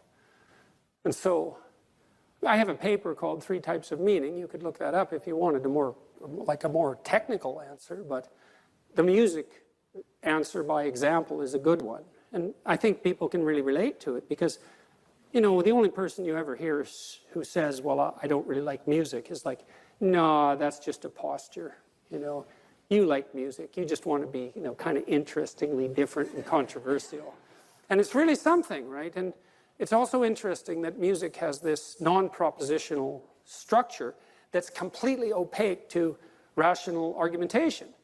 You know, I used to like to watch punk rockers, yeah, especially the ones who did mosh pit punk rock. And, you know, I went to a Ramones concert once. It was quite comical. I was on the 2nd floor. It was so loud. I couldn't hear for 3 days after this concert because it was a pretty little theater. We sat about 800 people, and they had their stadium speakers in there. It was like sonic wall of sound. And we were above this mosh pit, and there was all these like nihilistic punk rockers down there smashing into each other and throwing themselves off the stage. And I thought, for all this talk of nihilism, there you are dancing to the harmonious patterns of life. It's like, you know, smash the state and all of that. It's like, we'll groove to that. Yeah, it's very comical. So even among the most propositionally nihilistic, they still fall in love with music. Here's some items. So you guys can do a quick big 5 on yourselves. And I'll tell you the upside and downside of it. So if you're orderly, you follow a schedule. How many of you follow a schedule? Okay. And how many of you don't? Okay, so one thing I would recommend is that you do. And I'll tell you why. Like, intelligence is a very good predictor of academic performance. And there's not a lot you can do about your intelligence. I mean, you can squander it, but it's very difficult to improve it. Conscientiousness, well, it's a trait too, so it's hard to work on, but we know that conscientious people get better grades. And it's reliable, and it's a powerful effect. And so, if your time use is organized, then the probability that you're going to be successful is very high. So, one of the things you might think about is make friends with a calendar, like Google Calendar or something like that. And I can tell you some tricks about that, because really it is important. Like, and I'm not kidding around about this. If you're low in conscientiousness, it's really going to trip you up as you walk through life. There's not very many advantages to it that I've been able to see. And I'm not assuming that just because you don't follow a schedule, you're low in conscientiousness, but it is one of the items that mark it. The advantage I've seen so far to being unconscientious is that if you become unemployed, it doesn't bother you as much. And I mean, that actually turns out to matter in some situations. So like, you know, if a big company has to shed 50% of its employees, it's the conscientious people are going to suffer themselves to death for it. And the unconscientious people, they're not going to care anyways because they weren't working anyway. So it doesn't matter if they have a job or not. So here's one way of thinking about making use of a schedule. Often people are afraid of schedules because they think of them as a trap. You know, you make a schedule and it's like this little prison that you have to live inside, and you know, and all you're doing in your schedule is putting down things you have to do or should do, and so, you know, there's not a lot of fun in that. And so not only is it a trap or a prison, but it's kind of an unpleasant one. But a way to work with the schedule in a lot more sophisticated way is to think, well, I'm going to plan the next week, say, because you plan it day by day, but we'll take the week as the unit level of analysis, and think, well, I'd like to plan a week I'd like to have. And then your schedule all of a sudden becomes a tool for increasing the quality of your life. And that's a whole different issue, you know, because you might think, what's the emotion that you suffer, assuming you suffer one of these emotions, if you have an essay that's due and you're not doing it? Like, would you regard that as a pleasant emotion or unpleasant emotion? Okay, so do you think you can characterize the unpleasantness? Like, what kind of emotion is it? It's guilt, okay. Anything else? Frustration? Yeah, so you're sort of frustrated with yourself. Yeah, you need a slap, right? You think, I need a slap. So, okay, so guilt, anything else? Anxiety? Restlessness? So that's kind of an agitation. Yeah, it's because your body knows you should be doing something, but you know, you're not pointing it in the right direction, so it's shame? Is that reasonable? So, okay, so the reason I was asking you about that is because, you know, most of the negative emotions are associated with neuroticism, but some of them seem to be associated with conscientiousness. And the conscientious negative emotions seem to be guilt and shame, fundamentally. And so recent research, and really recent, I only got this paper like a week ago, I think it's about 4 months old, seem to indicate that conscientious people feel less guilt, but they're more guilt prone. So if they don't do something, that makes them guilty, but they organize their time so they are doing the things they're supposed to do, so then they don't feel guilty. So anyways, back to the schedule. So, all right, you think about your week and you think about your day, and you think, well, how would you improve the quality of a given day or a given week? Well, one of the ways of improving it is to not put yourself into the situation where there are things hanging over your head that you have to feel guilty and ashamed about, because that's a very unpleasant way of being. And you know, if you have an essay that's due in a week and you're procrastinating, then the fact that you have to do that essay can ruin the whole week. And even when you're doing something that's positive, hypothetically, it's kind of that horrible kind of positive that you experience when you know that you should be doing something else. And so that's when you end up watching YouTube videos about like dancing cats or something like that. You know, and it's at best it's a guilty pleasure. It's not a pleasure at all. You think like, what the hell am I doing watching videos of dancing cats, you know? But then you know that you're procrastinating, and that's low quality, very low quality existence. So if you use your schedule, you can think, okay, well, here's some times that I'm going to do this work. And then you can also sort of ask yourself about that when you're designing your schedule. Because you don't want to design a schedule like you're Adolf Hitler telling yourself what to do, you know, because you're not going to comply with it then. What you have to do if you're going to design a schedule is you have to ask yourself, all right, I'm going to set aside some time to study over the next week or to do this essay or whatever it is. How much time would I actually spend studying? An hour or two a day might be a worthwhile thing to schedule in, and I would say don't schedule in more than that to begin with, because then you'll fail and then you'll stop using the schedule. And so the other thing you want to do is you want to schedule in things that you want to do, and then you want to look at the day or the week and you want to think, hey, that's a week I'd like to have. If I had a week like that, it would be good. You know, I'd be caught up so that all that negative emotion doesn't have to accrue. And I would have done a bunch of things that I'm interested in doing, and at the end of the week, I'd be in better shape than I was at the beginning. And if you treat a schedule like that, so that what you're using it is to design the days and weeks that you want to have, instead of using it as this little, you know, jail that you have to put yourself in that you're not going to do anyways, then you can learn to use them. And that's one thing you can do to make yourself more industrious, more conscientious. Follow a schedule. I've told people to learn to use a schedule, and people often hate schedules because they act as their own tyrants, right? They say, well, you have to do this unpleasant thing, and then here's another unpleasant thing you have to do, and then you have to do this unpleasant thing, and you do that for about 3 days, and you think, to hell with this, I'm not doing that, you know, and you fall off the wagon. That isn't what you're supposed to do with a schedule. You're supposed to use it to design the days that you would like to have if you were taking care of yourself. And so some of that is, you know, you wake up in the morning and you think, here's 5 things I have to do that if I don't do, my life will be worse. It's like paying bills, for example, or taking out the garbage. It's like you have to do those because otherwise things degenerate. So you got to put some of those in the schedule because otherwise tomorrow is worse than today, and that's a bad trajectory.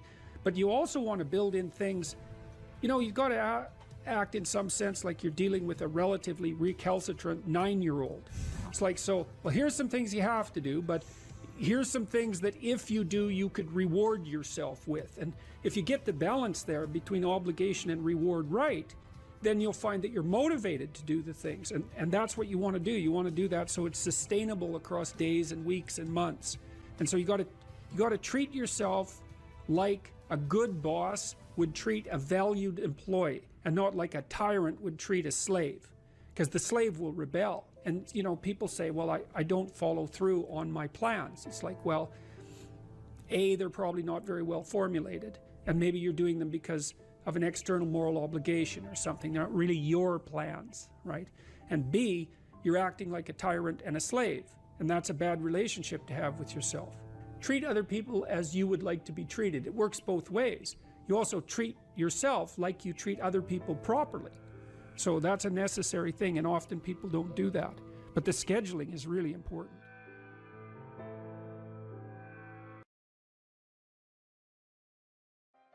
You're asked to outline the place you'd like to end up, which is your desired future, and also the place that you could end up if you let everything fall apart, is so that your anxiety chases you and your approach systems pull you forward. You're maximally motivated then. And it's important because otherwise you can be afraid of pursuing the things that you want to pursue, right? And that's very common. And so then the fear inhibits you as the promise pulls you forward, but it makes you weak because you're afraid. You want to get your fear behind you, pushing you. And so what you want to be is more afraid of not pursuing your goals than you are of pursuing them.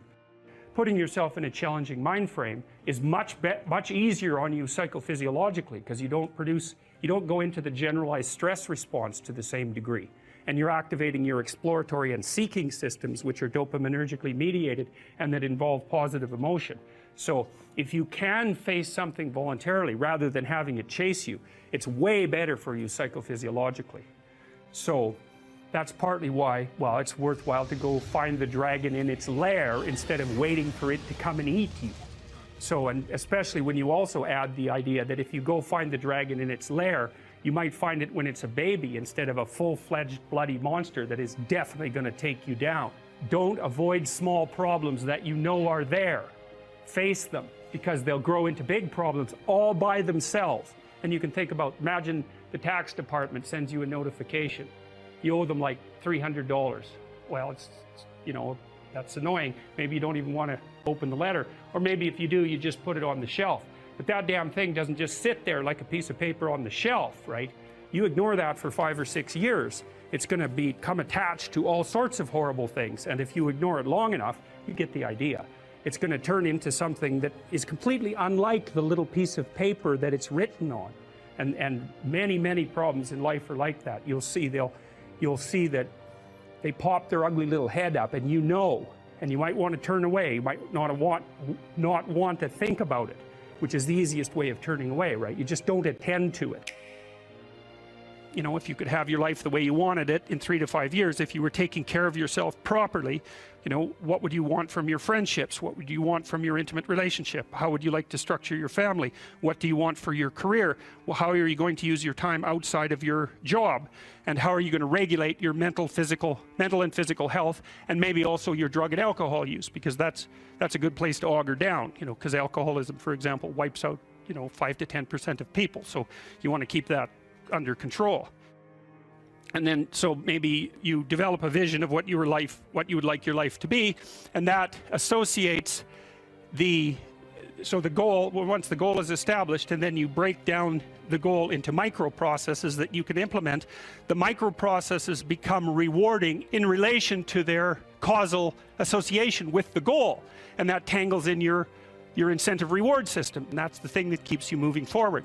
And the way it works is that it works better if it produces positive emotion when it can see you moving towards a valued goal. Okay, well, what's the implication of that? Better have a valued goal, because otherwise you can't get any positive motivation working out. And so the more valuable the goal, in principle, the more the micro processes associated with that goal start to take on a positive charge. And so what that means is, well, you get up in the morning and you're excited about the day, you're ready to go. And so as far as I can tell, what you do is you specify your long-term ideal. Maybe you also specify a place you want to stay the hell away from, so that you're terrified to fail as well as excited about succeeding, because that's also useful. You specify your goal. You do that in some sense as a unique individual. You want to specify goals that make you say, oh, if that could happen as a consequence of my efforts, it would clearly be worthwhile. Because the question always is, why do something? Because doing nothing is easy. You just sit there and you don't do anything. That's real easy. The question is, why would you ever do anything? And the answer to that has to be because you've determined by some means that it's worthwhile. Number one, specify your damn goals, because how are you going to hit something if you don't know what it is? That isn't going to happen. And often people won't specify their goals too, because they don't like to specify conditions for failure. So if you keep yourself all vague and foggy, which is real easy, because that's just a matter of not doing as well, then you don't know when you fail. And people might say, well, I really don't want to know when I fail, because that's painful. So I'll keep myself blind about when I fail. That's fine, except you'll fail all the time then. You just won't know it until you've failed so badly that you're done. Okay, so once you get your goal structure set up, you think, okay, if I could have this life, looks like that might be worth living, despite the fact that it's going to be, you know, anxiety provoking and threatening, and there's going to be some suffering and loss involved and all of that. Obviously, the goal is to have a vision for your life such that, all things considered, that justifies your effort. Okay, so then what do? Well, then you turn down to the micro routines. It's like, okay, well, this is what I'm aiming for. How does that instantiate itself day to day, week to week, month to month? And that's where something like a schedule can be unbelievably useful. Google Calendar. It's like, make a damn schedule and stick to it. Okay, so what's the rule with the schedule? It's not a bloody prison. That's the first thing that people do wrong. They say, well, I don't like to follow a schedule. It's like, well, what kind of schedule are you setting up? Well, I have to do this, then I have to do this, then I have to do this, you know, and then I just go play video games, because who wants to do all these things that I have to do? It's like, wrong. Set the damn schedule up so that you have the day you want.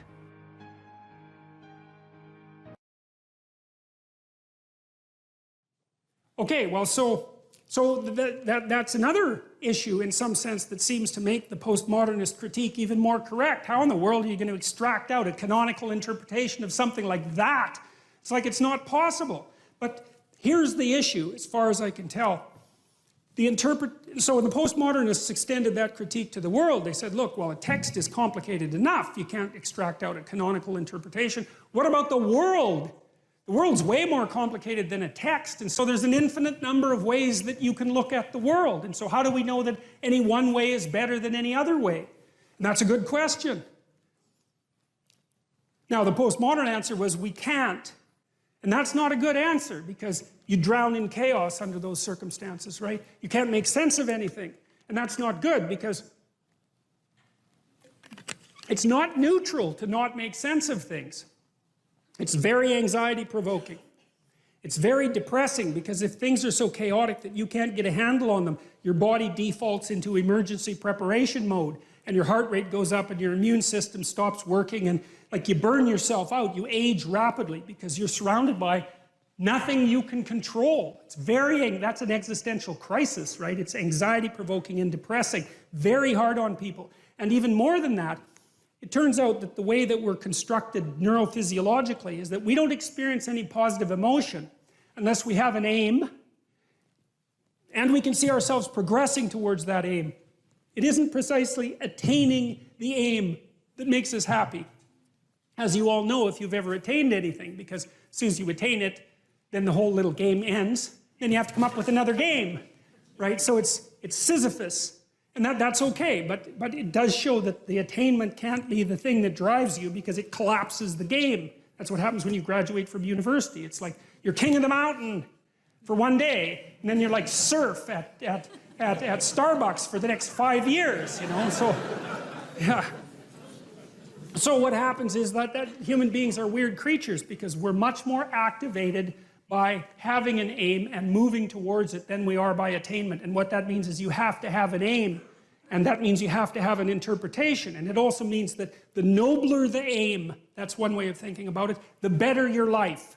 And that's a really interesting thing to know, because, you know, you've heard ever since you were tiny that you should act like a good person, and you shouldn't lie, for example. And you might think, well, why the hell should I act like a good person, and why not lie? I mean, even a 3-year-old can ask that question, because smart kids learn to lie earlier, by the way. And they think, well, why not twist the fabric of reality so that it serves your specific short-term needs? I mean, that's a great question. Why not do that? Why act morally? If you can get away with something and it brings you closer to something you want, well, why not do it? These are good questions. It's not self-evident.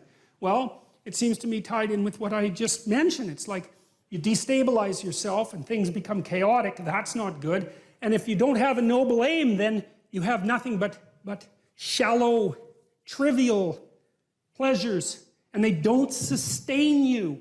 And that's not good, because life is so difficult, it's so much suffering, it's so complex. It ends and everyone dies and it's painful.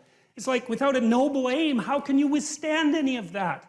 You can't. You become desperate, and once you become desperate, things go from bad to worse very rapidly when you become desperate. And so there's the idea of the noble aim, and it's not something, it's something that's necessary. It's the bread that people cannot live without, right? That's not physical bread. It's the noble aim. And what is that? Well, it was encapsulated in part in the story of Marduk. It's to pay attention. It's to speak properly. It's to confront chaos. It's to make a better world. It's something like that.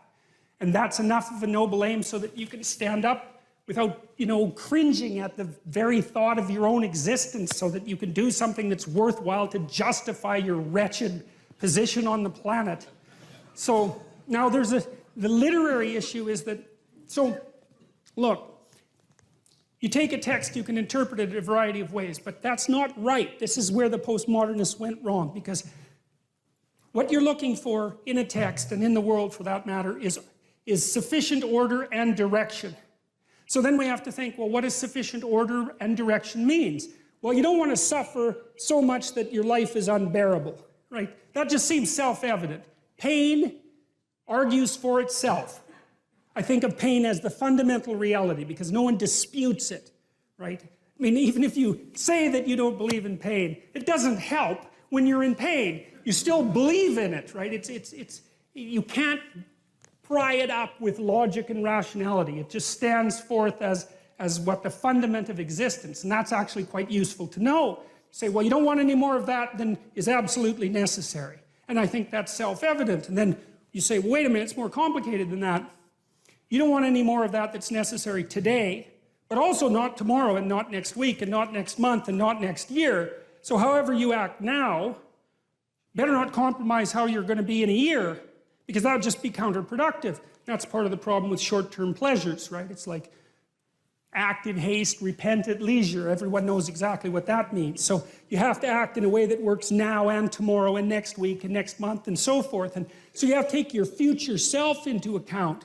And human beings can do that. And taking your future self into account isn't much different than taking other people into account, right? Because I remember there's this Simpson episode, and Homer downs a quart of mayonnaise and vodka.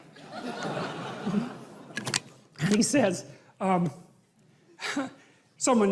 says, you know, you shouldn't really do that. And Homer says, that's a problem for future Homer. I'm sure glad I'm not that guy.